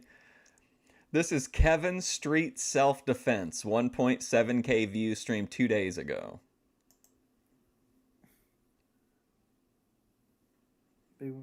No, he doesn't talk in the video at all. The entire live is just him like looking at the camera and messing with his hair and stretching and stuff. It's like he doesn't say anything. He's an idiot. That's what he is. I ain't got time for people like that. You won't show his face on camera. Chicken shit. I'm a chicken shit. Who's the one who won't show his face on camera? Who's the chicken shit? Why won't you show your face on camera then? I'll show my face on camera every single time. Why won't you show his face on camera? If I'm a chicken shit, why can't... That's what you do. You'll hit him in a weak spot. Well, that was Kevin Street Self Defense. Oh, let me go back on this one.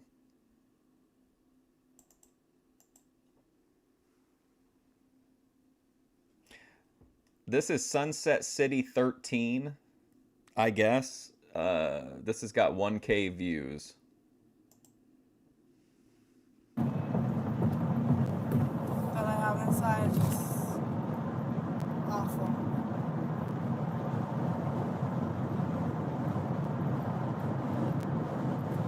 So what I'm gonna do to try to, just avoid feeling this pain is work and work and work and work and work and work until I can literally physically not take it anymore. That's my plan. I'm hurting so bad. What a downer. I truly, for the first time in my life, for the very first time in my life, like, I feel completely and utterly, like, just hopeless. I didn't even, like, I've been through so much in my life, and it's like, for what? Turn Like, right on North for Burton what? Road, To then end turn up right. here, to end up with this feeling? This kind of gives me some anxiety. She's having this like existential breakdown, and then she's driving through all these trees, and like my brain is just like, oh my God, don't drive into a tree. It's just unfortunate. I don't get it. In 450 feet, turn right, then take a slight I'm left. an idiot, that's all I know. I'm an idiot. I'm a fucking stupid idiot. Take a slight left, then arrive. Arrive. Hello. I don't know who I'm waving to here.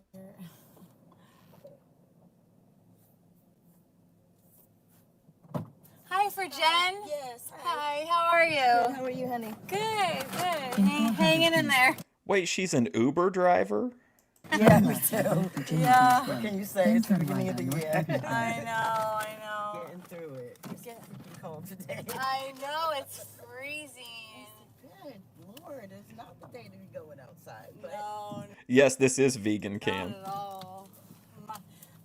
If I could, I would. Oh my God, imagine getting in the car with somebody that's talking about like how life is pointless and Just stayed in bed and put the space heater in front of my face and stayed snuggled up all day long and night.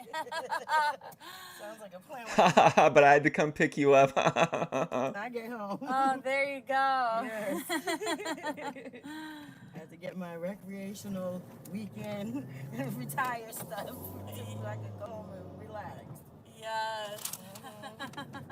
In 350 feet, take the ramp on the right for I-64. I-264 west toward, in a quarter of a mile. Merge left on I-264 west. I know. I'm from Massachusetts, and this Me reminds. too. Are you really? Yes. Wow. I'm from, well, Oh, well, if she's surprised she's from Massachusetts, are they probably then the likelihood they're not in Massachusetts? Winthrop, Revere, East Boston. Okay. Where are you from? I just wanted to stay in bed all day and put a pillow over my face. I was born and raised on the South Shore, Okay. so like Marshfield, Massachusetts. Okay, yeah. Back there, but Oh, I wow. mean, it was just too cold. Like, and then shoveling out every morning Oh. in the winters, trying to go to work, and I I'm too old for that. I'm too I old for that. know. Anybody else hoping for like a real like meltdown when as soon as the lady gets out of the car? Even when I was young, I was too old for that. I was too know. old Me for that. I'm like, too. that's why you need a man to do all that lifting and shoveling. I'm not trying I to do it. know. I'm not trying to do it either. Then you have to fight for your spots back home. Oh goodness. Oh, I I'll know. never forget the days of shoveling out and coming home and somebody's parked in your spot and there was a fight. Right? Oh, God. And it's like, I shoveled this one out, not Yep. you. I remember they used to put the chairs out there, like folding chairs and the spots just to hold them at night. I was Yep. like, oh wow. Yep. And here if it just flurries, the whole town is shut down. I know, it's funny. That's how it was in LA, because it doesn't even rain in LA, so when it rains, nobody knows how to drive. Everybody freaks out. Oh, it's raining. You know, we can't go on the road. It's This is absolutely we're witnessing like the most inane the the worst parts of the car ride, this inane small talk, but I'm really hoping that the build is going to be worth it and she'll say something after the lady gets out. ridiculous, but it's like you guys don't even know what it's like driving in, fucking blizzards, Exactly. That's what I remember. Like, You don't know what it's like driving in a blizzard for somebody to go get some recreational weed. all tires, getting on my little shit box car, Yep. just sliding in the snow all over the damn road, Oh, trying yeah. to get home from work. Oh, yeah. Lord, I'll never forget those days. I know, and the thing is, like, they wouldn't have a snow day unless it was like a real snow day. Like- Here, if it like flurries, they'll have a snow day. Exactly. I couldn't understand it when that first happened when we came down here. I was like, what is going on? There has to be something more happening. No, it's just that there's a chance of snow and flurry. And I was like, oh my God. I couldn't even believe it. I think it depends on it depends on what state you're in, and it also depends on like how open the filming is, I think. But I don't know, because like it depends state by state. Sometimes even you can drill down further on like local ordinances even. I know. But yeah, they would never call me. I remember just wishing for a snow day at But I don't want to be an asshole. Me too. Come on, get I'm simply walking through the aquarium. I'm looking at the fish, I'm enjoying seeing the fish, and that's it. to give us another day. I know. This is just a stroll through the aquarium. And we usually had to walk, so it wasn't like we had it easy back then. I That's not where I was. I mean, we had to walk. We had to get ourselves to school. And I feel like one of those old storytellers now. Like it's like, oh, back in the old days, I when it know. used to snow and I had to walk to school. It's like the kids are looking at you like, what the hell? I They don't know. even understand what that means. I know. Now they're like, oh well, I just took my lift to school. You know. Exactly. I can't tell you how many like kids I drive back and forth from school, and I think to myself like, I wish I had Lyft and Uber back when I was in high school. You know, I would have just skipped. Oh, I didn't think about that, Randy. Yeah, I think don't a lot of people too, like I don't know, I don't think they're like super common, but don't a lot of people have like a dash cam now in their car? You know what I mean? Class and taking an Uber. Yeah, I don't. It's not that I don't care who the good guys or bad guys are, but like I'm not in the ocean. I can't help or hinder any of these fish. I'm just walking through and observing. For all day long, you know. I know it.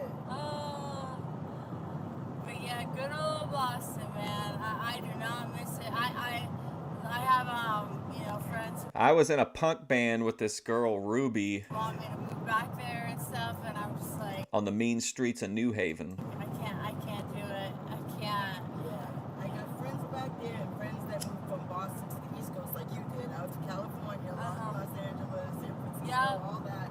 And you know, and then sometimes they come back on this side again. So Yeah. I got a few that have gone all the way over and all the way back. Well, you know, we come back because it's so expensive over there too.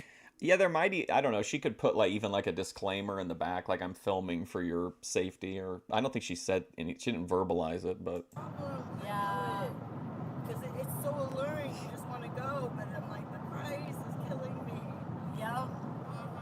The weather, everything else sounds great. Oh, it's wonderful. Yeah.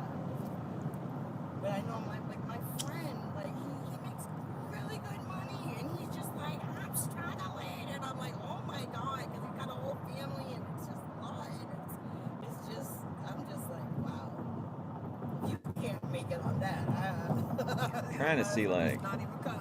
Yeah, no, it's honestly like I she switches the camera here. All the way to the end. All the way to the back parking lot. In Right here? Yep, all the way to the end with the dumpster. Like always. I mean, it's just for the, in my opinion, from my perspective, it's just wasted energy because, like, I can't. What do you think? Sunset City 13 cares what Mark Fusion has to say? None of these people care what any of us have to say. They're not going to change their lives based on our advice. Say, oh, your landmark is the dumpster. Yeah, they put me in cell block D back here. So- I know everybody laughs when I say that. I'm like, look, I'm up with the misfits and everybody over here. Oh, man. she's doing like, Oh, it was so nice of you. Oh, here we Enjoy go. your bud and hang in there. Good luck with Thank you. everything, and just Good have faith. luck. It does get better. what's going on here? I can't imagine getting out of a car and being like to an Uber driver and being like having this big personal like exit greeting for them. It does. Thank Like you. sometimes you just gotta pray to yourself and Right. appreciate you. Yeah. Because you are important and you are good. And if you love you, that's the most important thing in life. Okay. All right. Thank just you remember so that. much. All right. Have a wonderful. All right, you too. Take care. Thank you. You too. Bye. All right, here we go.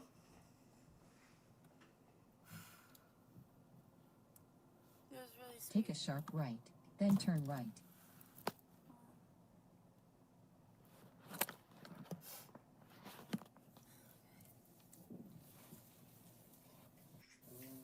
I needed to hear that for sure. Oh, For sure. I really did need to hear that. because my faith in God is really dwindling at this point. Turn right.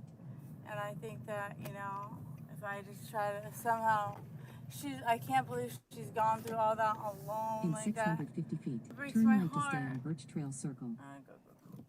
Well, she took the wrong direction there. All right, let's move on to the next one. This guy's name is Alan Brackett.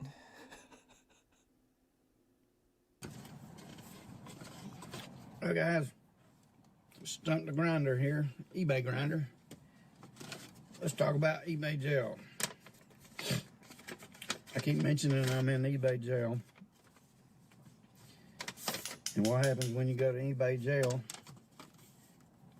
is they don't promote what you're selling as much. They charge you an extra. Sunset City 13 was the last person that we watched. 6 or 7% fee. You may or may not get the same break on shipping. And at the end of the month, they charge you a little bit extra, I think. But why am I in eBay jail? I'm going to read this without these glasses on. I had last year and this year, I had 6 cancellations out of 200, a little less than 300 products. December 18th of 21, I had to cancel a book. That was legit. I sold it. Yeah, and evidently eBay didn't take it off right. It should have been off, but it wasn't. December 24th was I canceled a sale. I love that this guy needed to record this video like he's at a mall or like a Lowe's or something about being in eBay jail. I'm not going to go into this long thing about that one. Of a horse statue I was selling. He was selling a horse statue? I felt like it was a scam because they had bought it, wanted to send it here, and they asked me 500,000 questions about it, and I just finally canceled it. And then somebody else bought it within 2 hours after I canceled it, and it was relisted. Sending it to the general area to the other one. Anyway, I ended up canceling it. When I did sell it, it turned out pretty much to be a scam because I didn't lose money on it, but I didn't make as much profit because they cried. They had sent it to California, and California had sent it back to some other state, and it got broken in the process. And I just ate it. Anyway. Yeah, it does kind of sound like Lynx's story. On January 8th, I had to cancel 2 bags of House Altar Yellowstone grits because I did let the date run out. But little did I know that they wasn't making yellow grits no more for whatever reason. Couldn't find them nowhere. This guy's a victim. He's got a victim complex. The House Altar brand, you can get the white ones. Let's see if it picks up. If you want to stay a top seller, always give free refunds. Always sell everything. Always mail everything within a day, et cetera, et cetera. You know, I don't give free refunds on a few things I do, but most stuff I don't because... He's like, if you want to become a top seller, here's what you do. Now, I personally don't do those things. A lot of people send stuff back because of reasons, quite frankly, are stupid. True. But, you know, I don't know, a couple items a month maybe. But I mainly have clothes and socks and ties and shoes on there. So, sorry if it's boring, kind of venting, but I wanted, you know, to share why I keep referring to eBay jail. I mean, I'm just the kind of, I see an old guy talking about eBay jail, I want to see it. And now this is Rando Man, 356 subscribers, 16 views. I went into it a little bit, tried to grab it. It seemed like there might be something here, so thought we'd give it a try.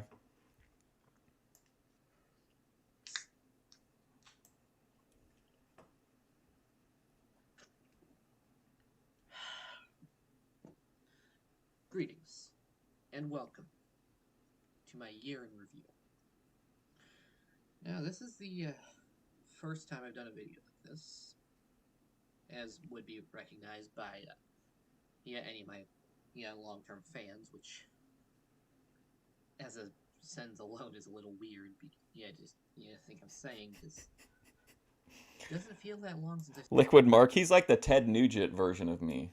I'm Kid Rock and he's Ted Nugent. started my channel, but I actually went to check. I figured it was like maybe 2-3 years ago at most. It's 5 years old. First video was ZNA Production versus Alex Steele. Which channel is better? And I'll admit I was behind of technically. And me, as a long-standing fan of his, I wanted to do something. I thought of doing something involving swords or axes, because I have both of those. I was thinking about making a sword kata, but I realized that would have taken me at least 4 hours.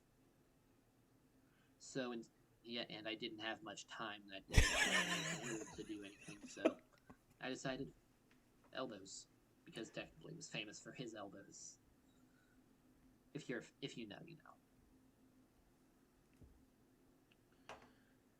And interestingly enough, all my martial arts fans, my one recurring fan, who I'll probably talk about later, actually, was asking me about my form in the comments, which led to a brief conversation about elbows in general, because you see, most people, when they think of elbows, they think of the way that you do it in Now we're getting into a rant about elbows. See, I knew there was something here. where you have to, where you're trying to cut with the tip of your elbow. But at least in my style of karate, not sure if it's the same in others, we're kind of just trying to okay, so this is a karate guy. Okay. Smash with this 1 to 2 inches here. That's why you always see us go into the palm with it, but also because it's kind of a grab and pull into the elbow. Muay Thai tries to cut, we try to crush. And of course that led also. Do you want me to keep a tab on Rando Man and check back in with him? Yes, he's a super small channel, only 16 views on this one. See, and he's still humble. Thank you for all watching for the past year. I'll add him to the list of people to watch. All right, I don't know what the deal is with this next guy. Yeah, it's retardedly hot. This is S Jam, 1,000 views. Join the Jam fam.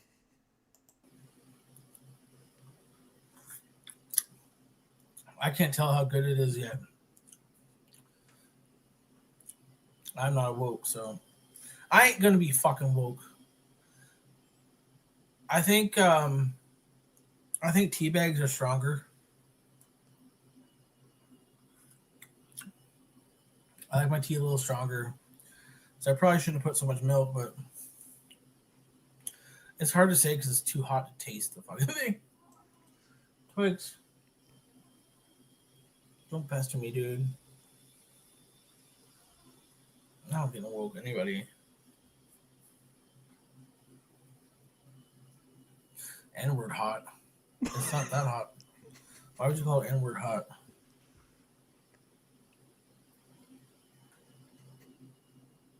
No, I don't.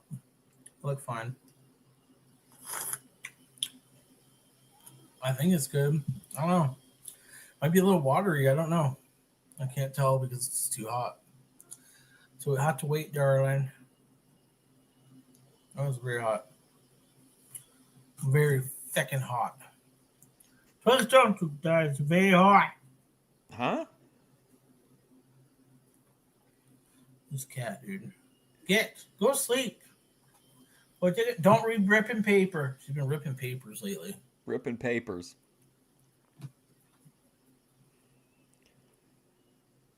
Steven Asante, that's fucking really offensive, dude. You look at that one fucking tooth.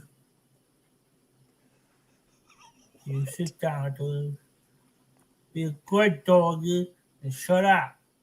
Sit there and shut up. Pat your fat ass. Be quiet. No talking. No talking.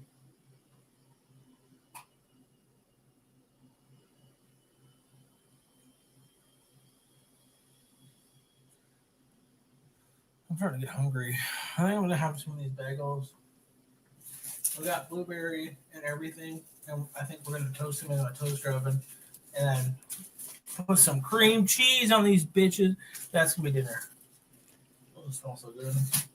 It's fake fucking blueberries. I'm probably gonna have some cheese though. Turn this off.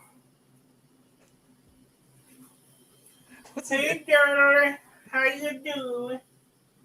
I It's just water weight. want bagels and stuff. I got 1, 2, 3, 4. I Four thought he broke. full I thought he broke into DSP's house in this one scene. strawberry banana containers. Strawberry banana smoothie, girl.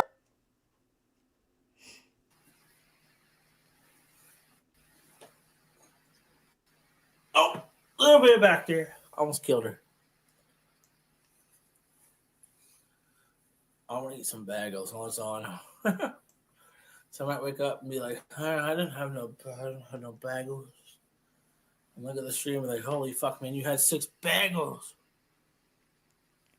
Not in the closet, darling.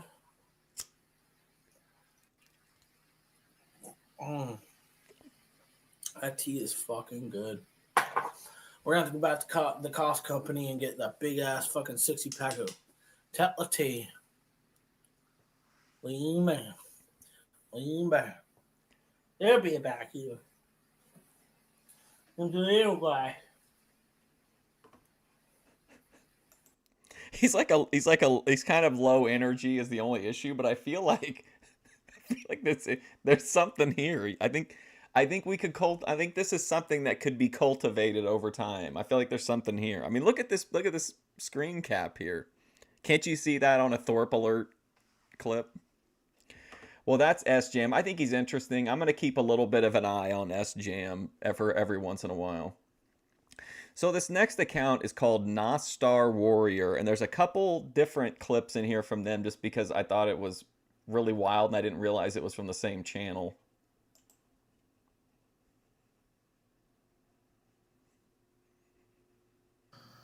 Fix my hair up. I'm sure it looks good. Look, I got up and shaved this morning. Now this is what I fucking look like. I mean, I must have been fucking dreaming or something. This is, yeah, I don't know, unless my beard must grow very fast. Fucking bullshit, though. Because I know I fucking shaved. At least I shaved in my fucking dreams anyways. You think that would have worked. Cocksuckers.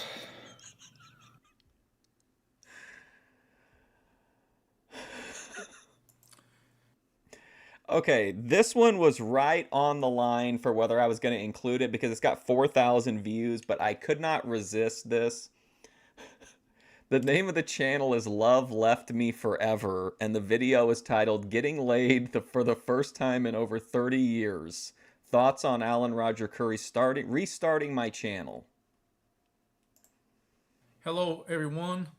It has been over a year since November 13th, 2023, since I did my last video.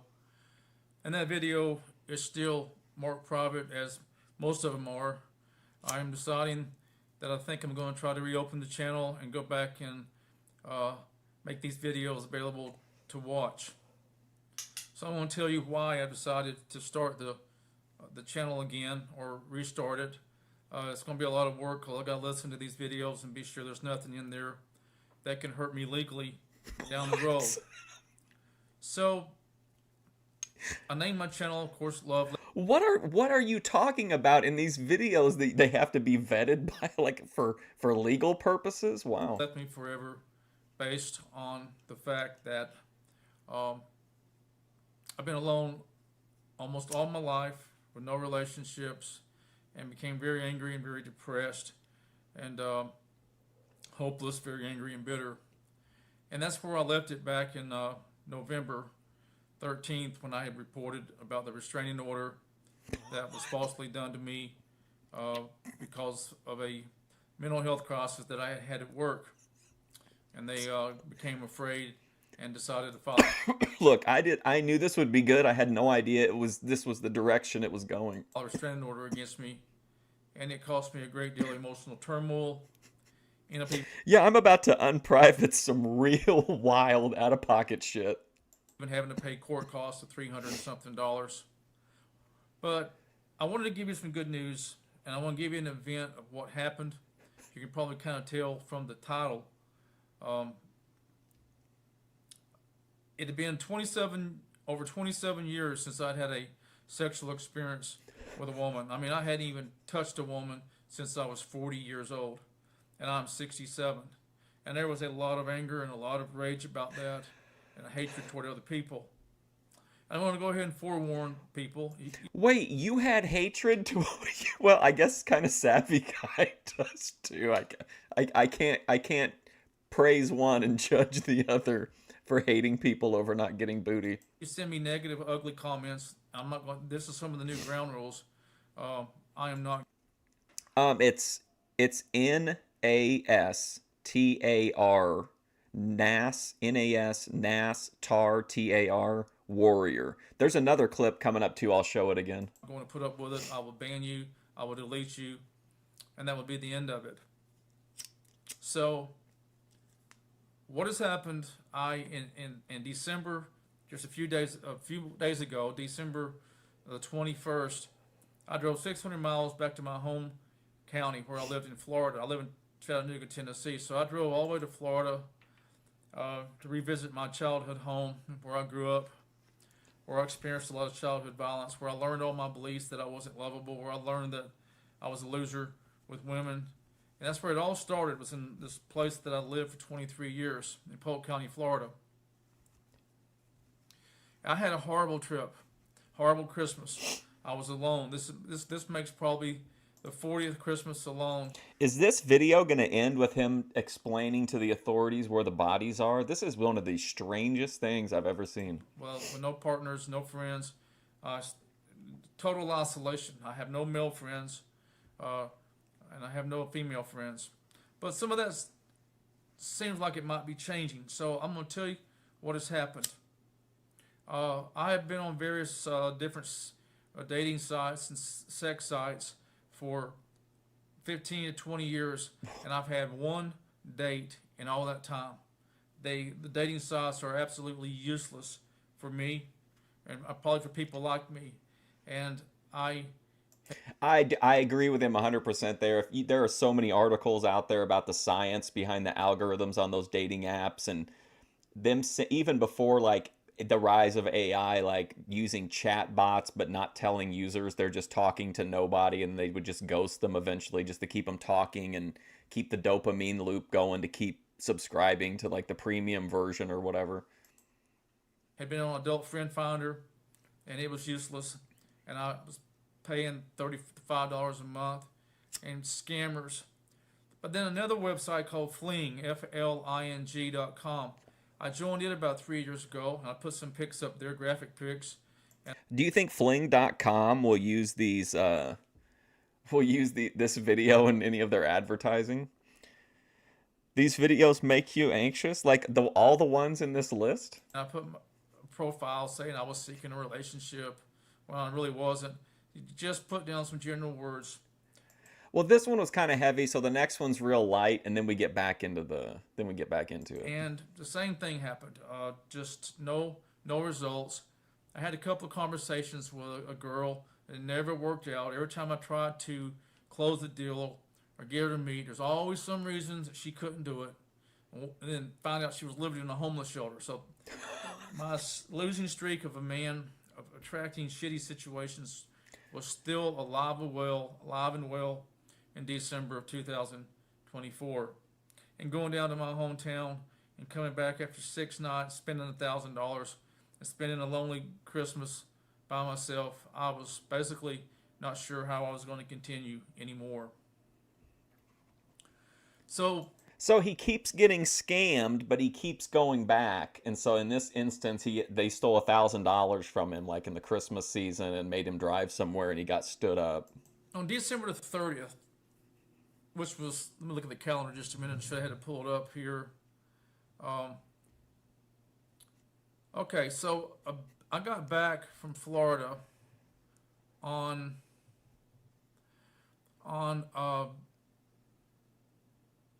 December the 26th. Okay, I got back on December the 26th. He went and met somebody to fuck on Christmas and like sent him $1,000. Depressed, unhappy, with nothing to look forward to, no job, living on Social Security. I've been doing some DoorDash. So I think on the 27th, which was Friday, I saw I had a message from a female on the fleeing site, and she appeared to be 48 years old. That's what she actually said she was, but then she turned out to be 54, but that's no problem. But anyway, before I tell you that story, about 2 months ago, I changed my profile. I had like 20, 30 words, just a little profile. I'm seeking a desirable relationship with an attractive female that hopefully leads to sexual intimacy. And I just deleted that whole thing. And I came back with a profile, graphic profile, saying 3,000 words. And came back and basically, it's kind of like the Alan Roger Curry Mode 1, just tell them exactly what I felt. And I just flat out said that I am looking for a woman to basically eat your pussy and lick your butthole. I'm talking about I went all out. I said everything that I wanted to say. I was graphic.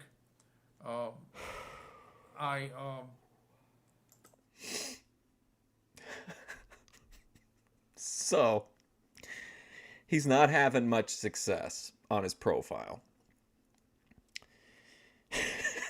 Changes his profile to be more graphic and say, I'm looking for a woman that I can eat her pussy and lick her butthole.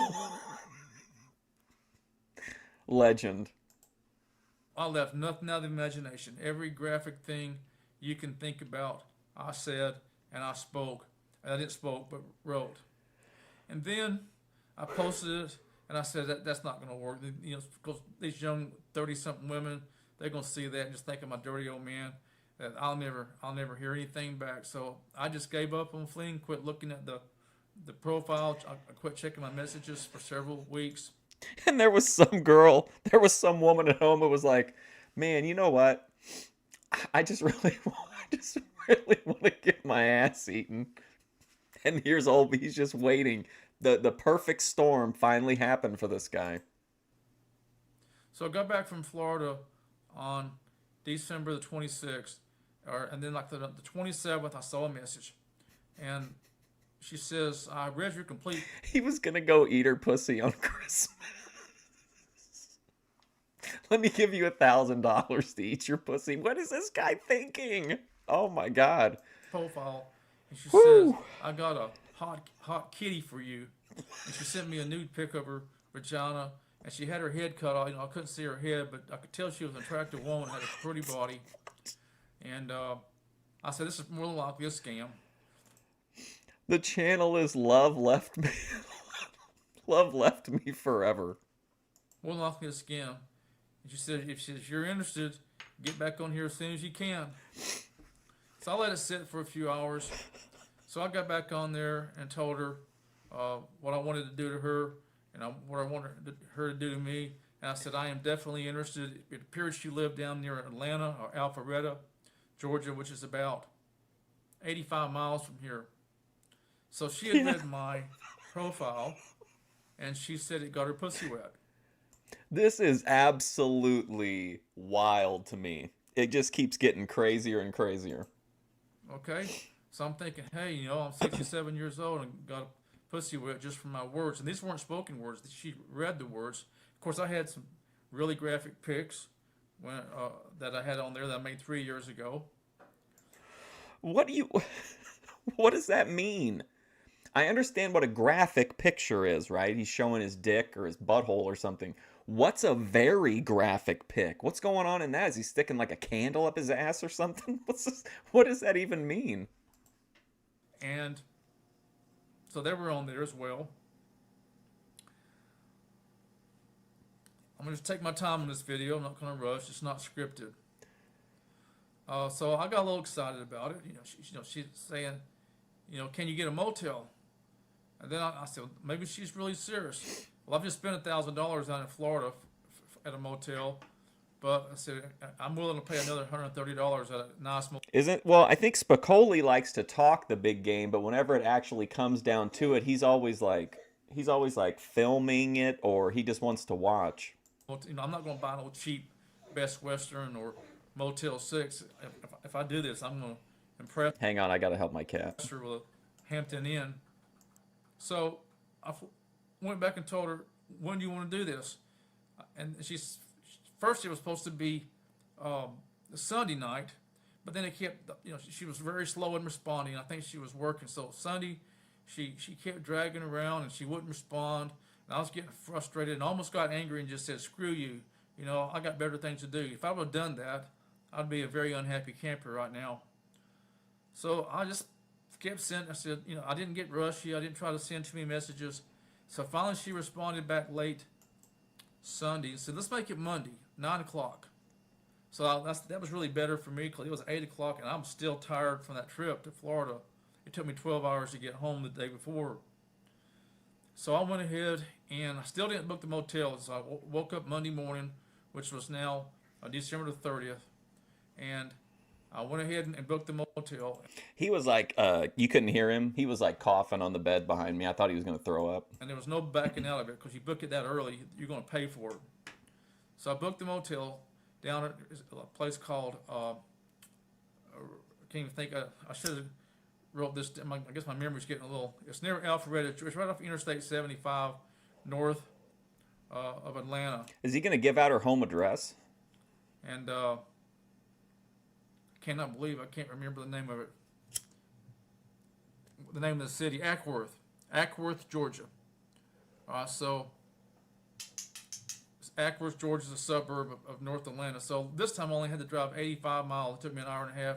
I said to go down there for pussy and get laid for the first time in over 30 years. Yes, I'm going to do this. And so I made the motel and I sent her a text. And she didn't respond, and I got a little nervous. So I sent her a text. Or not a text, I sent her a message on the fling side. So I went ahead and started getting ready. I decided I was going to leave and be down there by 4 o'clock. I didn't want to just get there at 8 o'clock and her show up at 9. I want to get there and get emotionally acclimated and get excited and get ready and rest, and take a shower, and be clean and all ready for her. So I'm on the way down on the interstate, 3 o'clock, and I still don't have a confirmation for sure, other than she said that she'd be there at 9 o'clock the day before, and I sent her another message while I'm driving. And finally she wrote back one word, confirmed. I didn't put him on the floor. He's still back there. You can see him. Confirmed. When I saw that confirmed, I knew I was going to get laid. I knew that she was going to be there. And she was going to show up at my motel. And she had some ground rules. She wanted me to give her a copy of my driver's license so a friend of hers, female friend, could have it and know where she was at all times in case something went wrong. They would know who I was. Of course, nothing's going to go wrong. But I did that. And, I couldn't take any pictures or videos, which I didn't care about any of that. And I couldn't bring any other people like a man or a woman unless she had it approved. Of course, I didn't have anybody. So I don't know anything about this woman. I don't know whether she is a smoker, a drinker. I don't know whether she's going to be a slut. I don't know whether she's going to be a working woman, a waitress, businesswoman. I don't know anything. Don't even know her name, other than what she put on her website. So I get there at 4 o'clock, and I'm very excited. And but I wasn't overly excited. I mean, I wasn't coming out of my skin. I enjoyed taking a bath. I enjoyed walking around a little bit, and just the feeling that I'm in this nice, clean motel, and in about 3 hours, I'm going to be in that bed with that woman. It was extremely exciting. And I'm thinking, man, what a way to end the year after such a shitty year. 2024 was a shitty, lonely year. I thought, what a great way to end 2024 by blasting off, busting nuts. And nothing's changed since y'all last heard from me. And I'll open up them other videos here eventually. And I knew she was going to come. And she texted me a couple of times, or she wanted to know what I was doing. And I told her I was just getting ready and resting and watching TV, which I wasn't. I was on the computer watching porn. And truthfully, I was worried about erectile dysfunction, because that is something I guess I have started to notice in the last couple of... Well, yeah, shit. I mean, if you haven't been laid in 30 years and this is your one opportunity, like, you would have a lot of like pressure, because you'd be like, shit, if I don't do it this time, I'm cooked. Like, it's another 30 years, this guy's in the ground. Years, watching porn. But and that really worried me, that I'd have to rely on my mouth. And I didn't want to tell her, because she told me what attracted her to me was my pictures, my dick pics on the site. But the pictures were taken 3 years ago. And so I know I'm being real graphic here, but what happened next was, 8:30, it went by fast. It was 8 o'clock. It was 4 o'clock, and it was 5 o'clock. Next thing I know, it's like 8:30, and she wanted me to meet her downstairs in the lobby. So I got dressed in some long, just casual clothes, and I went down to the lobby about 5 minutes till 9. And all of a sudden, the door opened, and here come this woman walking in. And she told me what she'd have on, with black boots and a green dress. And she came walking in, and I saw her, and I couldn't believe how pretty, good looking she was. She was a brunette. I love brunettes. And she just walked up to me and kissed me right in the mouth. No introduction, just hugged me and kissed me in the mouth. And we went up to the 5th floor. Initiating physical contact right off the bat. I chose the 5th floor, which was the top floor of the motel. I've always chosen, I didn't want to be able to hear anybody above me, and I figured people would hear us below. But I didn't, so I always choose the top floor for, even when I go on these personal trips. I'm just can't believe this has happened. We're in the elevator, and I can smell her perfume, and I could tell this woman looks pretty professional. And turns out she was a political consultant. She works in the political field as a business person, and she had a 16-year-old son. She was not married. She said she hadn't been in a relationship in 5.5 years, for as a steady relationship. So we got upstairs to the motel room, and immediately she just came on to me, grabbed me, pulled my shirt off, pulled my pants off. She took her clothes off. In less than 60 seconds, we're in the bed, and the first time I've seen a pussy in over 30 years. And I don't know how much I can really say. I told her that I was having a problem with getting an erection. It wasn't just because I said I don't really know what's causing it. Maybe it's just the last 3 years of stress, and maybe the porn. I don't do any kind of. I've been exercising. I've been keeping myself in shape. I've lost some weight, and I walk every day and do push-ups. And you see my new muscles. I'm just doing push-ups. But we were in bed, and I guess I just be honest with you. I buried my face in her vagina. She didn't shave, and that's what I wanted. And I basically sucked this woman's pussy for an hour and a half. An hour and a half. And I loved every fucking minute of it. And her butt, I didn't let nothing go. And of course, she did the same to me. And of course, I had a hard time getting hard. And she understood, but I made up for it orally. So I'm in this bed with this attractive woman, clean, don't have a scar on her, don't smoke. And she, it was just enjoyable. She was there to serve me. She came there and said, I want to do everything that you want me to do. She said, I want everything. I want to do everything. And she did anything that you can think of, every sex act imaginable. You think about it, rimming every fantasy I'd ever seen on porn, and she loved every bit of it, and she basically orgasmed I don't know how many times on my face. I can't believe I'm telling this video, but this is what happened to me on December the 30th. I'm gonna check my calendar again. December the 30th was just 5 days ago, 5 nights ago. And we went at it for an hour and a half. Couldn't have intercourse because of my problem, erectile problem. But she was satisfied. I was satisfied. I mean, we laid in bed for a few minutes, and then she went to the restroom and came back. She started putting her clothes on, so I knew she was ready to go. I mean, she had driven, even though I drove the greater distance, I drove 85 miles, but she still says she had to drive an hour, which I don't understand because Alpharetta was supposed to only be 30 miles away. But she came an hour. Can you imagine a woman, a 54-year-old woman, driving an hour to see me in a motel, to suck my you-know-what, and let me eat her pussy for an hour and a half, which I did. And I loved every minute of it. And I was just as horny when she left as before she came, but I didn't care that I was horny. I mean, in fact, I had met a woman who satisfied me. I mean, I was satisfied at the time, but I went to bed that night with a smile on my face. I felt warm. Did I think this is going to be the end of my problems and that from now on women and pussy is going to just start showing up? No, I'm realistic. I hope that this starts a new trend for me. I Oh my feel gosh. totally different now. I actually believe I deserve to have a partner, a sex partner, and I had read Alan Roger Curry's the Mode 1 stuff over 3 years ago, and I really got very angry at him and bitter at him.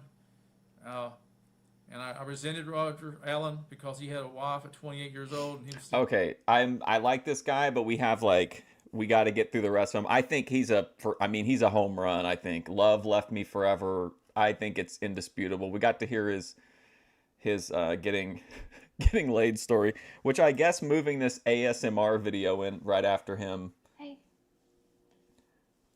are you hungry? I don't know how good that decision is now, seeing it after seeing his whole story. I am going to make you some holiday dessert. I think you're gonna like it. This is raspberry lime gelatin for the holidays. It's incredibly easy, and you can make it too if you want. Literally, all you need is the jello that you like. I got raspberry and lime. Holidays like this. This is Brandy's ASMR Garage. 3.6K views. I'm surprised it's so the views are so low. Red and green. Then you need cherries, whipped cream, bowl and water, and just kind of like somewhere to put the jello in. I am using some Costco glasses.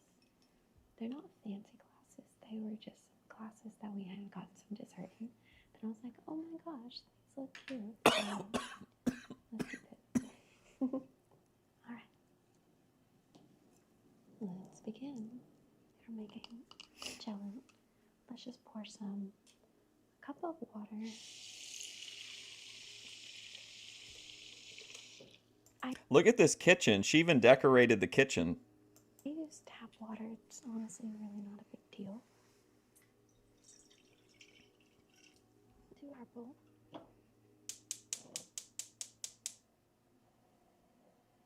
just going to bring it up to a boil. Okay? And then while that's boiling, let's set all this to the side. We'll need it in just a minute.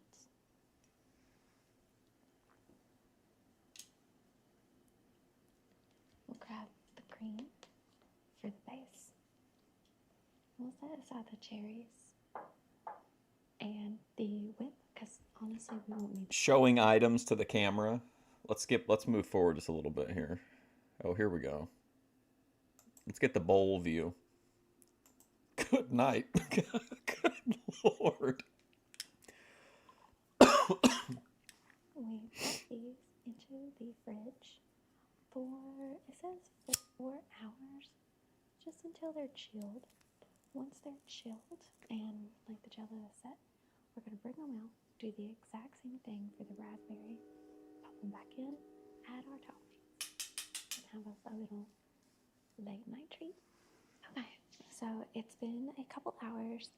They are looking good. They are not done yet. I have water to boil, water boiling right now. And then I added the other box of Jello raspberry right now. A close-up mouth slurp view. I'm so excited for you to try this. It's such an easy little fun dessert. The only downside really is just waiting on the Jello to set. There's one more ASMR in this playlist. Wait till you see it. It's fucking nuts. All right, let's watch a little bit more here. Let's see the finish. Can we get a... Oh, we got a different outfit. Let's see the other outfit. What topping? Okay. What topping? And now for our little cherry. He's trying. Garnish. More of a garnish. Less of a garnish, more of a treat. Okay. And how cute. This is a raspberry lime little holiday treat. What a vibe. Brandy's ASMR. Why is it garage? All right, so we watched that guy earlier, Nastar Warrior. Here's another video of them, only it's called the Portland Street Boys New Year's Eve podcast.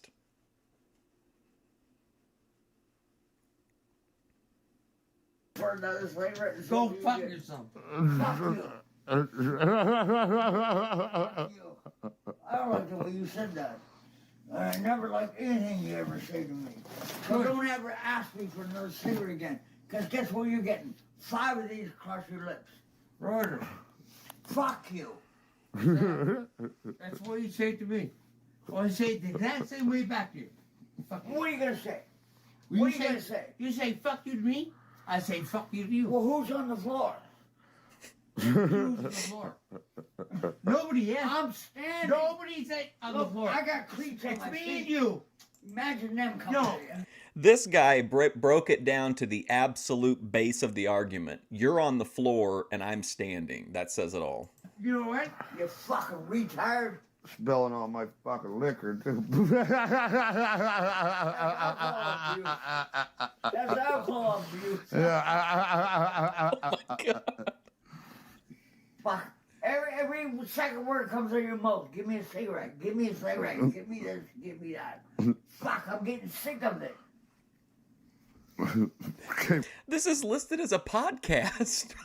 Roger, You know how I feel. Roger, give me a cig. This is the Portland Street Boys New Year's Eve podcast. How I feel around you. Give me this. Give me that. Give me a cigarette. Give me a drink. What do I ask you for? Everything I just told you. I don't ask you for anything. Did I ask you for that chainsaw? Yes? Oh, I did. I said, go and get me a chainsaw. Did I? Yes. A big one.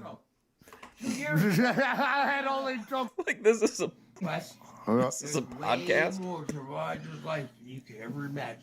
Oh, I don't want to know. Listen, no, but you're gonna know.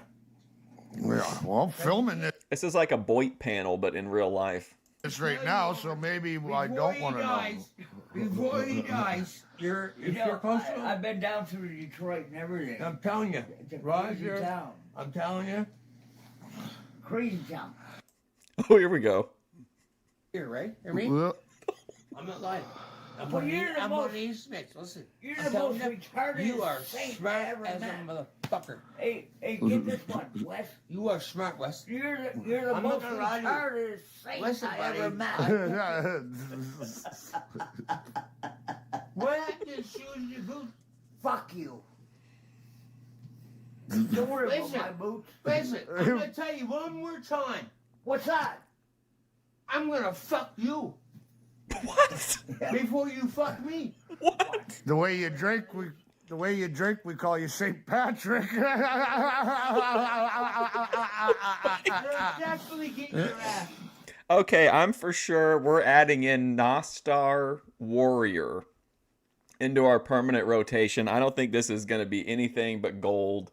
So, I mean, we'll revisit this more in depth later on. So let's move on to the next guy. This is Bracero Rucker.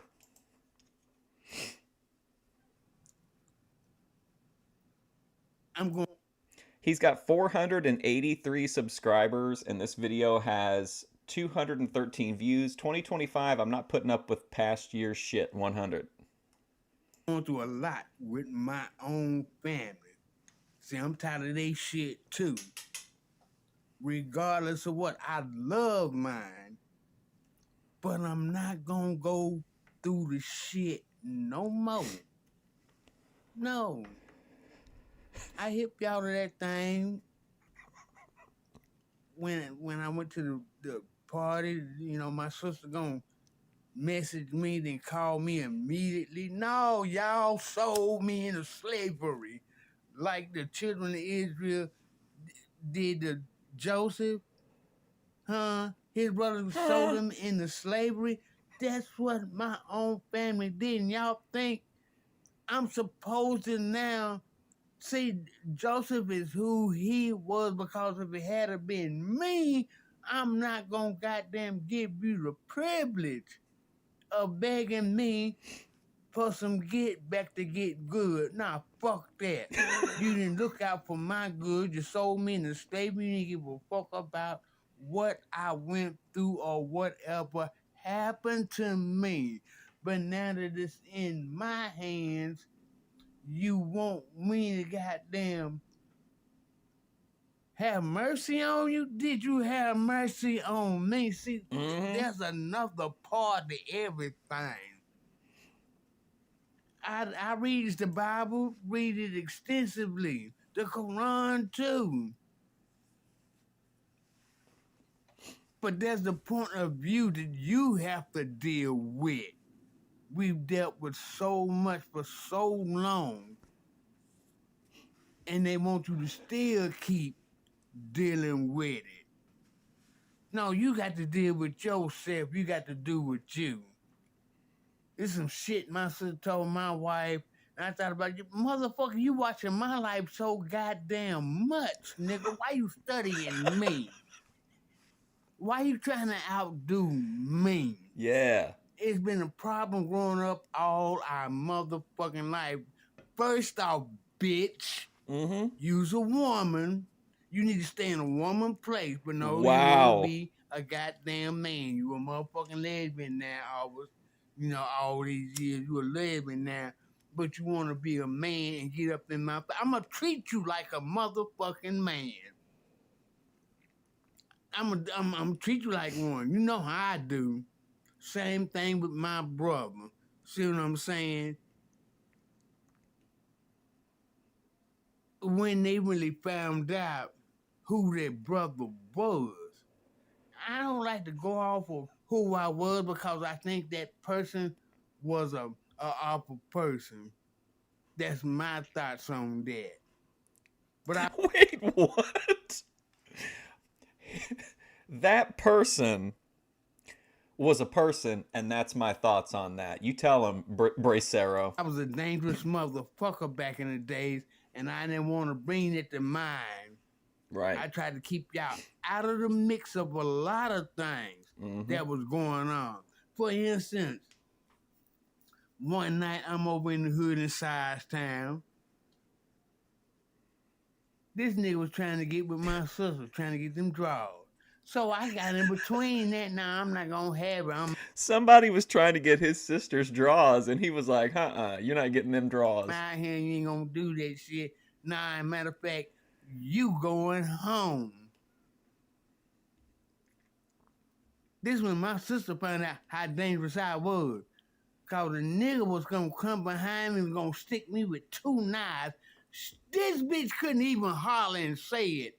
I had to read her motherfucking face when this went down. Wow. So this guy was going to stab him with 2 knives, and she didn't even give him a heads up or anything. I'm just going to say it. I think Bracero Rucker is worth investing a little bit more time. It seems like he's probably got a lot of stories. This next person just goes by X, and I really don't know anything else about him.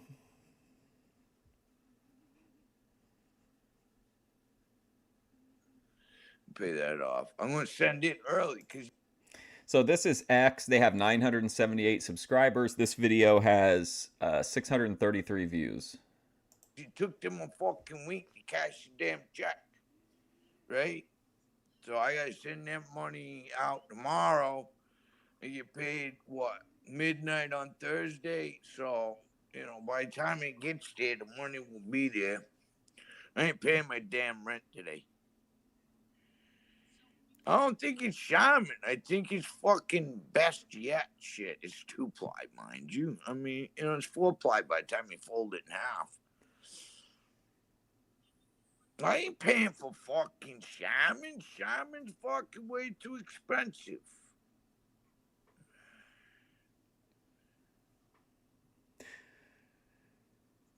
I'm introducing you to people that are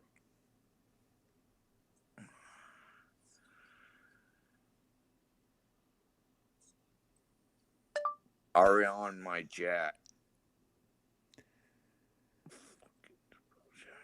I hate fucking spell check on this cheap goddamn phone.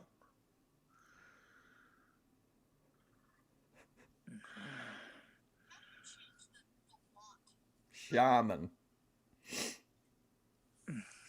Hey, you go. What you doing, yo, bro?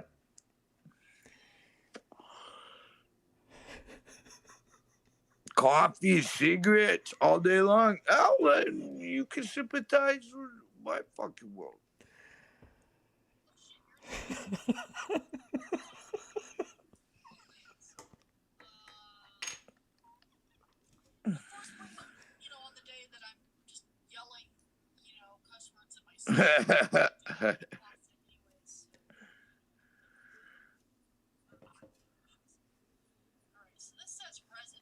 Oh my gosh. I think she Yeah, brings I've already got a warning I over don't this know, brings broad. somebody up on panel. What's his name? I haven't seen him around. Was that Melton John, right? He got in a car wreck? No fucking way. Well, I can see why. I think Axis definitely has some potential too. Let's put them down in the further exploration column. The the next video is called "It's Your Boy Dre."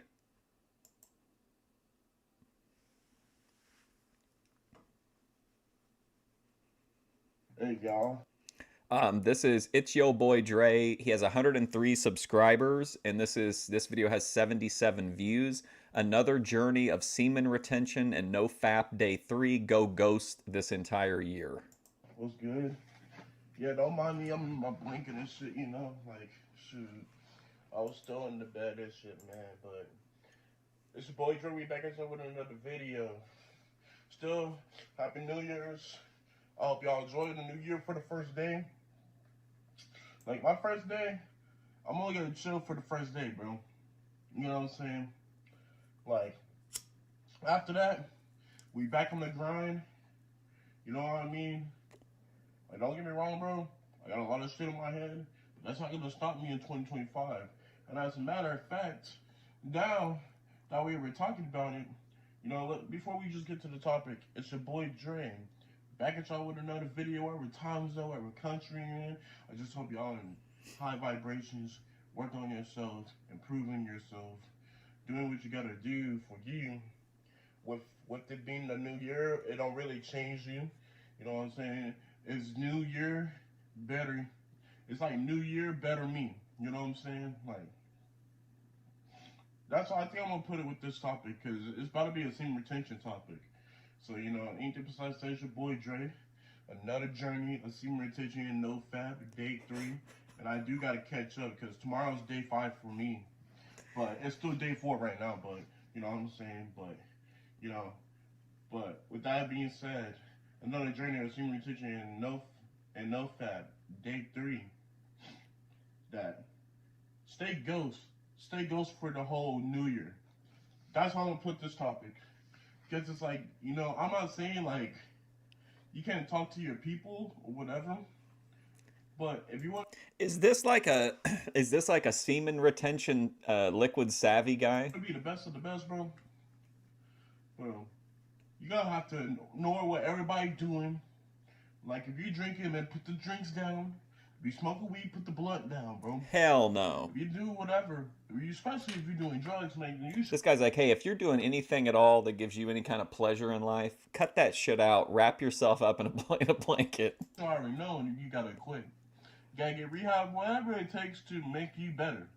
Like this year, bro, and I keep posting this shit on my. That's the beauty of all of this to me, Avery. Like of why do these people think anyone gives a shit? Like that's how I feel about all of it, but it's so like it's interesting to me to see like who gets traction and who like what, you know what I mean? Like but I kind of feel that way about the majority of like a lot of BOYT is like wholly unnecessary but like completely entertaining. Social media, like this year is gonna be my year because not only that I've been sober, bro. I have quit. That was cracking me up when she was doing the Alanis Morissette song. I quit smoking. I have quit drinking. I've been quit drugs. Like I quit all of that. I haven't done nothing in a whole year. Like last year, I went fully sober. Fully sober. The first Fully sober or Cali sober? time I ever went fully sober, well, taking one hit of anything, not the bottle, there not you the go. blunt, not the nicotine, not none of that. You know what I'm saying? And even though I'm still fat, you know what I'm saying? Like I ain't gonna lie, like bro, I was eating like crazy. You know? Like, but don't get me wrong though, I got tea. I hope I don't show my body and stuff. I know it's not part of the topic, but you know, got some tea. But I mean, anything besides that, I mean, once I finish my tea, that's all. That's all I'm gonna. That's all I drink is tea. I mean, I feel like tea can be good for you. Depends. I mostly drink green tea though, but anything besides that, like you know, going back to into topic, like you know, like you staying ghost, bro, because don't worry about nobody, bro. And if you got a girlfriend, whatever, bro, you gotta remember at the end of the day.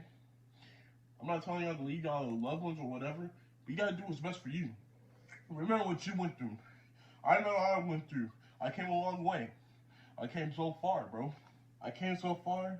I'll just be down, just trying to get everybody's attention because of this or. I'm gonna have to use my golden X on this guy. I'm just not feeling it. I like the topic, but I feel like I just his energy isn't doing it for me. Hey, Queen Mother, put down your blunts and pick up the tea.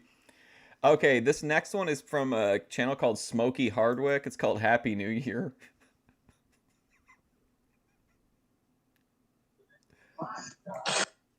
Okay, so this is Smokey Hardwick. He has 145 subscribers, and this was a New Year's stream, Happy New Year's Eve stream, 41 views.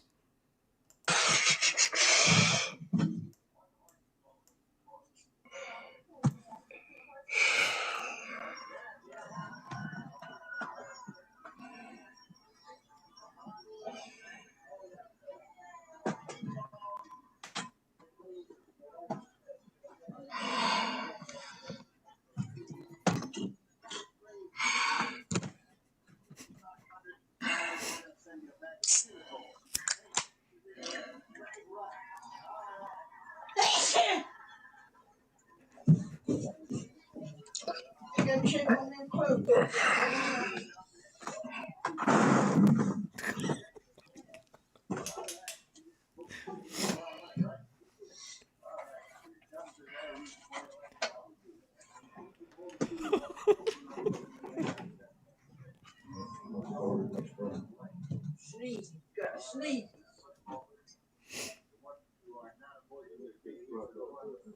I know. off out there too.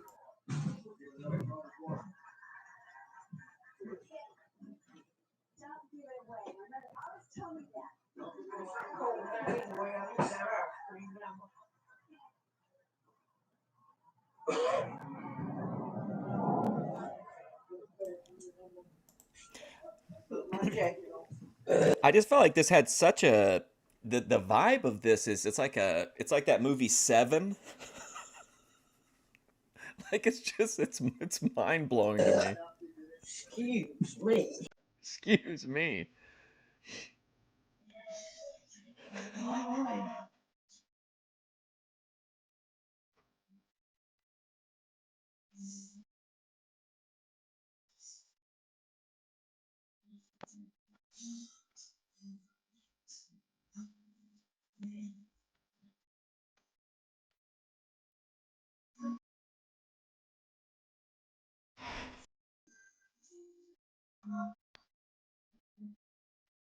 I caught this live. I didn't watch much of it, but I just saw it and I just thought, okay, this is a this is a really interesting dynamic here.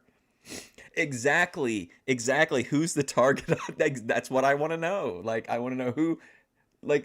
There's so many questions I have for this guy. I might stop by and see if I can catch him. You want to do the full 8 hours of this? That would be some like Andy Warhol Museum of Modern Art shit. Oh wait, here he goes to the door. Oh, here's the other person.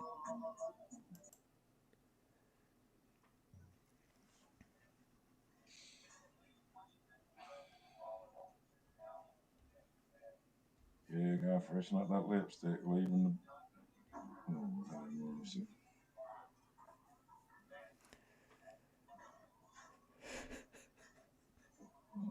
Yes, man. I'm over Oh wait, it. okay, here we go. I gotta skip right to it. There we go. Get out there. They can sing, so people push them to go out there and be a star. And it ain't the money that goes to their head.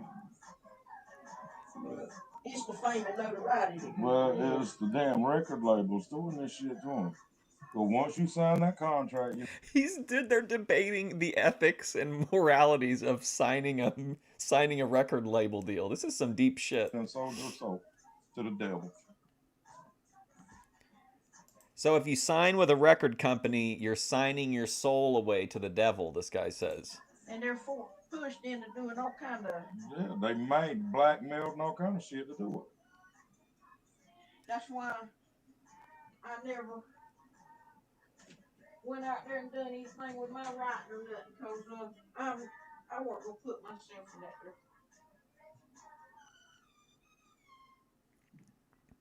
I mean, what do you think? What do you think about this vibe? Is this not like a really like I know it's not exciting, but it's just so like this is one of the like ones that actually feels like a fishbowl. There's nothing artificial about any of this.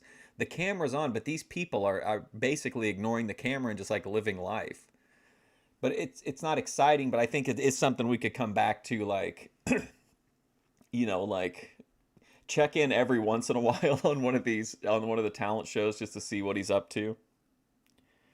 You've reached your cringe meter for the morning. All right. Thanks for hanging out, Mindful Exposures. All right, this next one is another ASMR. Yeah, that's the other thing. It looks like it's like we're in some like unknown country with like low powered electricity and like 90s technology. This is another ASMR video, which we're only going to watch a minute of.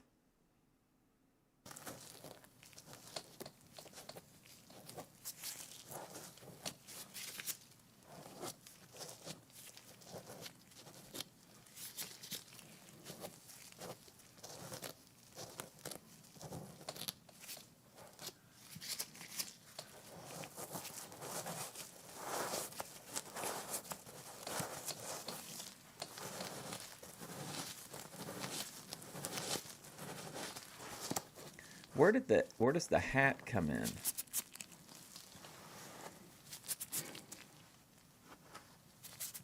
the hat is the money for the ASMR. I don't know where she does the hat at though. Like, is this not kind of, do you guys think this is kind of weird? Like, there's something kind of off about it? A few stray bits. Like, what is this?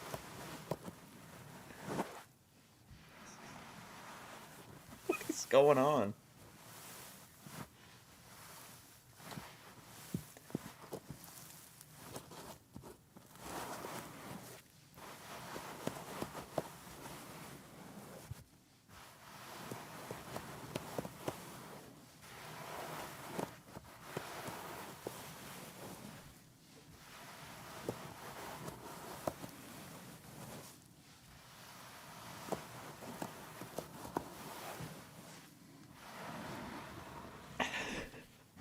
Yeah. It's like, it feels like fetish content, but like it's not like the non-sexualized you know what I mean? Like it's clearly like it, to me anyway, it's like fetish, but it's not like, it's like a weird, like wholesome, but also like super creepy fetish content. It could, I mean, there are people who definitely benefit. I like ASMR. I don't really like this kind of ASMR or like, you know, clinking fingernails or whatever, but I like the talking stuff works well for me. But I just think like the gnome and like the jerking the gnome like hat off just kind of threw me off a little bit. Okay, so we got one more random and then we've got our two from the thing. This is called I am looking into getting Hulu and start working on the big something. I'll have to tell you what the title is. Hello. Whoops. So this is Eric McHenry. He has 758 subscribers. This video got 101 views. It's called I'm looking into getting Hulu and start working on the big Lego set tomorrow. Now, I want to say this, like, for sure, is that the reason that I got Eric McHenry in my feed, it said, was because I watched The Prancess. So this is someone that the algorithm said we need to watch. If you like The Prancess, you'll like this guy. Fix that. Let's put this in my stand. Welcome to the best year of this YouTube channel ever. Start out with that. Okay, now let's get into today's vlog. Look, I've been looking into a lot of new things, or not a lot of new things, a lot of new adventures, tasks, video games, movies, TV shows. All of that stuff all of that is part of how I'm going to live my life in 2025. And there's been some, I've been looking into potentially, you know, getting a new streaming platform that I've heard so many great things about, and there's so many great movies and TV shows on it that I've heard that I should get into that could be amazing. I don't know when I'm going to do it. Maybe I'll do it after tomorrow, or maybe next week, maybe a month from now. I'm not sure. But this streaming platform that I'm talking about is called Hulu. And I'm not 100% certain on every single movie or every single TV show that's on there that I want to watch, but I've just heard so much about that. And I want to get into maybe watching more shows, watching more movies from home. And in case you were wondering and you thought like, well, maybe this video's from like, you know, whatever. This is from 5 days ago. Don't get me wrong. I love watching stuff on Max and Netflix and Peacock and Apple and all those other streaming platforms that I'm part of or that I have. It's just, that's just how I want to live my life, is watch a bunch of streaming stuff. Now this brings me to my second point and most important point of this vlog. I noticed, I should say noticed, I'm going to start tomorrow on the Gringotts Bank Lego set that's 4,080 pieces, 801 pieces or something like that. And after I get home from going to lunch and going to the store and looking at potentially getting a Hulu gift card and all that stuff, I don't know how long it's going to take me to build this Lego set. Because 4,000... I thought at first the video was maybe old and he was like when Hulu was like new and he wasn't really sure like what it was all about. He seemed really doubtful but optimistic also about Hulu. 2,000 pieces, a lot of pieces. Don't get me wrong, 2,000 pieces for that Hogwarts castle I built is pretty big as well. But there are so many other big ones that I want to get in the future, whether that be the other Hogwarts castle, the Rivendell, Barad-dûr, just a few, name a few. But the main focus tomorrow is starting up the Gringotts Bank, and they had the little tunnel underneath it, and then they have the dragon and a few mini figurines that you could get with it, and just a whole bunch of that kind of stuff that I want to do starting tomorrow. Oh my gosh. And working my way up to that whole Hulu thing, or Hulu streaming platform, and looking at all the movies that they have and looking at all the TV shows. We'll just see. We'll just have to wait and see what that's going to entail. Now, we have to now. do my outro now. Let me grab this sheet of paper again. I will be back tomorrow with a brand new a new vlog every single day for the rest of this year, and next year, and the year after, and the year after. I know that's a long outro, but I'm gonna let you guys go, and bye bye.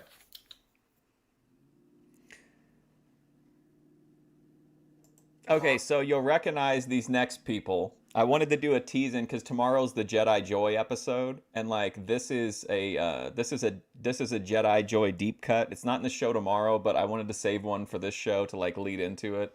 So here's a nice deep cut from Healthy Family Force. About this because she had somehow come into some candida or some GMOs or something that made it difficult for her to digest her food, and then she got some candida. I wanted to say was, so 2 days ago we had some meat that I think was a little bit questionable, and what happens is right away you kind of know something's off because you just immediately don't really feel good. Like once you get in tune with what food feels good for you, you eat something like that and you're like, oh, I started to not feel good, I started bloating again. And then so yesterday I actually had to take some laxatives just to get it out because otherwise it won't digest, which I don't condone taking laxatives very often, but once in a blue moon you might have to if it gets so backed up.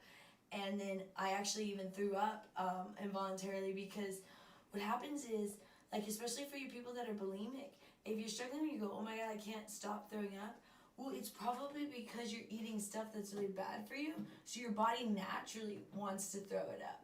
Whereas when you're eating organics and GMO free, last thing you ever want to do is throw up. So if you feel like you're eating something and immediately you're like, oh my god, I want to throw up, or I feel sick, if you don't throw up, you just feel sick, then right away you know something's wrong with the food. Because when you eat organics, you should feel great. You should never feel like too full or like that you overate or like that you want to throw up or anything like that. So if you immediately are eating something and you feel sick, then something's wrong with the food, for real. Because organics are what cure eating disorders. Because when you eat organics, you feel full, you're never hungry. You know that feeling you're just always hungry? Well, that's the candy. They've been on the show before. So I mean, Joy is Kino, but if you like this vibe, I'm doing an entire show dedicated to Healthy Family Force, but mostly Jedi Rich or Jedi Joy tomorrow with like a ton of like really interesting deep cuts. And that's eating the GMOs and all that crap food and all the high sugars. When you eat organics, it's amazing. You'll be like, oh my god, I didn't know that I could just eat a little bit and feel satisfied. And you'll feel like, wow, I always thought something was wrong with me. Like I thought I just had a problem and overate. It's the food that's making you overeat. And that's what I have to say today. Thanks, guys. Here's me naked. Just kidding. She hoping won't post that. At least crop out the stuff they'll get our account banned. Yeah, go crop out your cock. Okay. Hold on, my internet's running slow. Okay, this is a special gift for those of you who stuck around. This is from a deleted EFD stream before he did the Great Purge. This is EFD taking on their this is EFD taking on radio foreman Jeremy over a low donation, and this is the good version.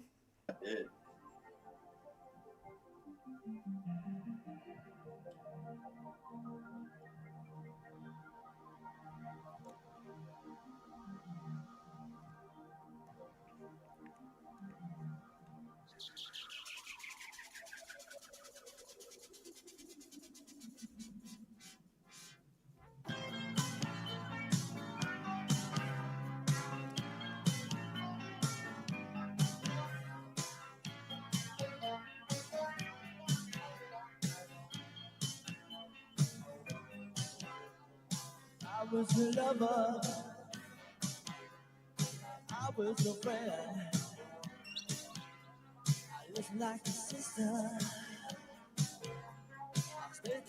This is the magic of EFD to me, is that anytime I tune in, he's always relaxing, listening to cool music. And like I could clip directly to the flip out, but it just doesn't work as well. If you have this like super chill, cool like vibe space into that, I just think it's so much more like effective artistically. To be. Is it magic? Loving you is special. I hope it's true. I was a pony. Everybody judges. Ride me all day long. The back of house fence. Is it magic? Loving you is special. Yeah, I hope it's true. Watch out.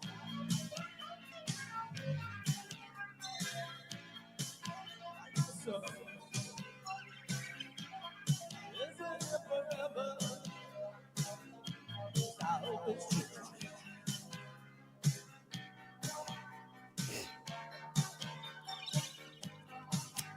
Loving you.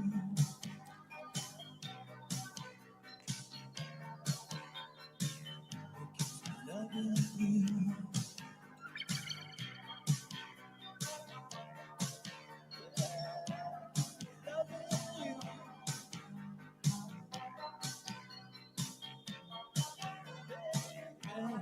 Loving you.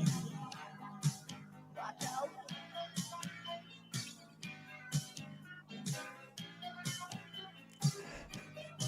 Watch out.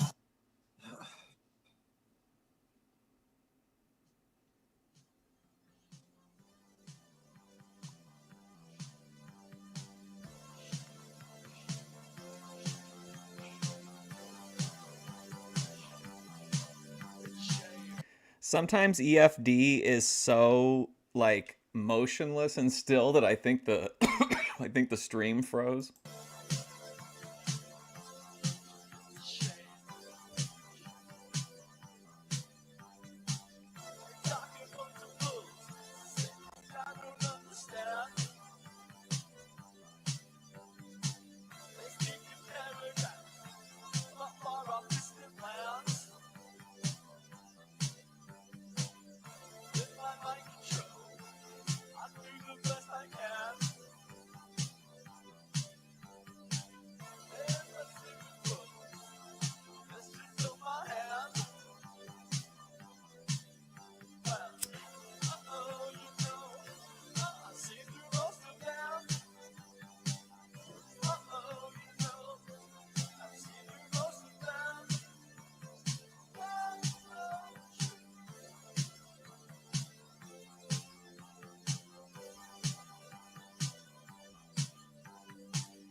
Are you fucking kidding me, Foreman?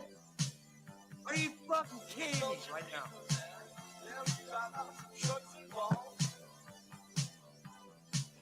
Shut the fuck up, faggot! Are you fucking kidding me? Shut the fuck up, hey! Thanks for the money. I don't give a fuck. Go fuck yourself, faggot.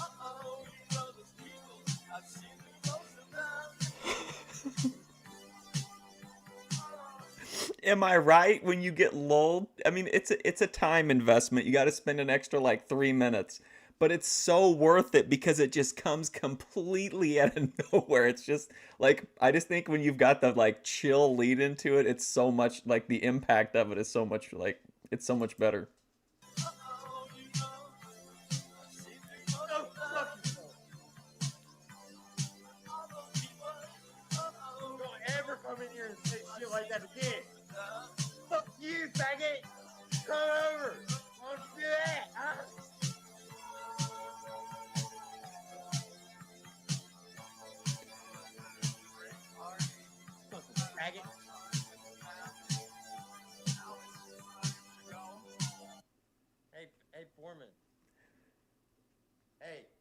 fucking faggot. Get the fuck out of here, man. Don't fucking come in here and tell me to clean my fucking room. Why don't you go and fucking fuck yourself, faggot? Hey, faggot. Why don't you go fuck yourself, faggot? Hey, Foreman, you're a faggot. You're a faggot. You're a faggot. You're a faggot. Bitch. Fucking faggot. Bitch. Faggot, bitch. Go fuck yourself. Thanks for the money. I appreciate the money. But you're a faggot. Faggot. Fuck off. Okay, so the backstory to this is so Radio Foreman donated money to EFD, but EFD was mad because it wasn't like enough money. And then Radio Foreman came in the chat and said, "Clean your room," and then went completely off the deep end. Bitch. Dude, cheers my ass, dude. Get the fuck out of here. He told him, Jeremy put in the chat the champagne glasses and cheers, and he's like, "Cheers my ass." Here, man. Just leave. Just leave. Get the fuck out of here, Foreman. I don't have time for your bullshit right now. You fucking faggot, motherfucker, faggot. Yes, they're like, he's like super friends with him. You bitch. That's a better name for you, faggot. Bitch, faggot. That's Oh a my better God. fucking name for you, isn't it? Faggot Foreman. That fucking, that's the nail in the coffin right there, man. Faggot. The nail in the coffin. Well, hopefully you get an idea. This was one of the last. Hold on. It's got a great exit line. Thanks for the money, bitch. Bye.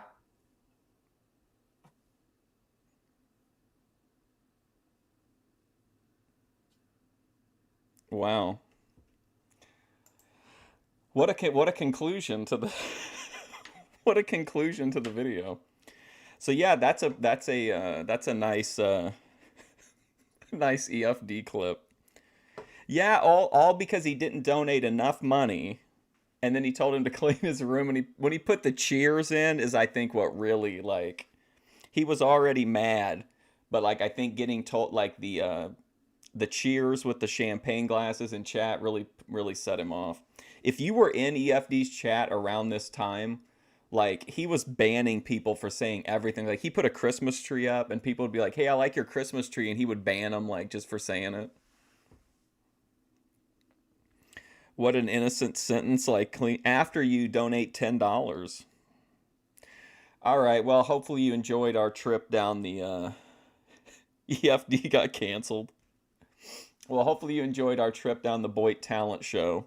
I'll be back tomorrow. We're going to do a whole episode, mostly on Jedi Joy, but there's some just general Healthy Family Force stuff in there too. So if you like the bathtub scene, that's good. It's that kind of it's the content from that era of Healthy Family Force. So thanks for hanging out. I appreciate it.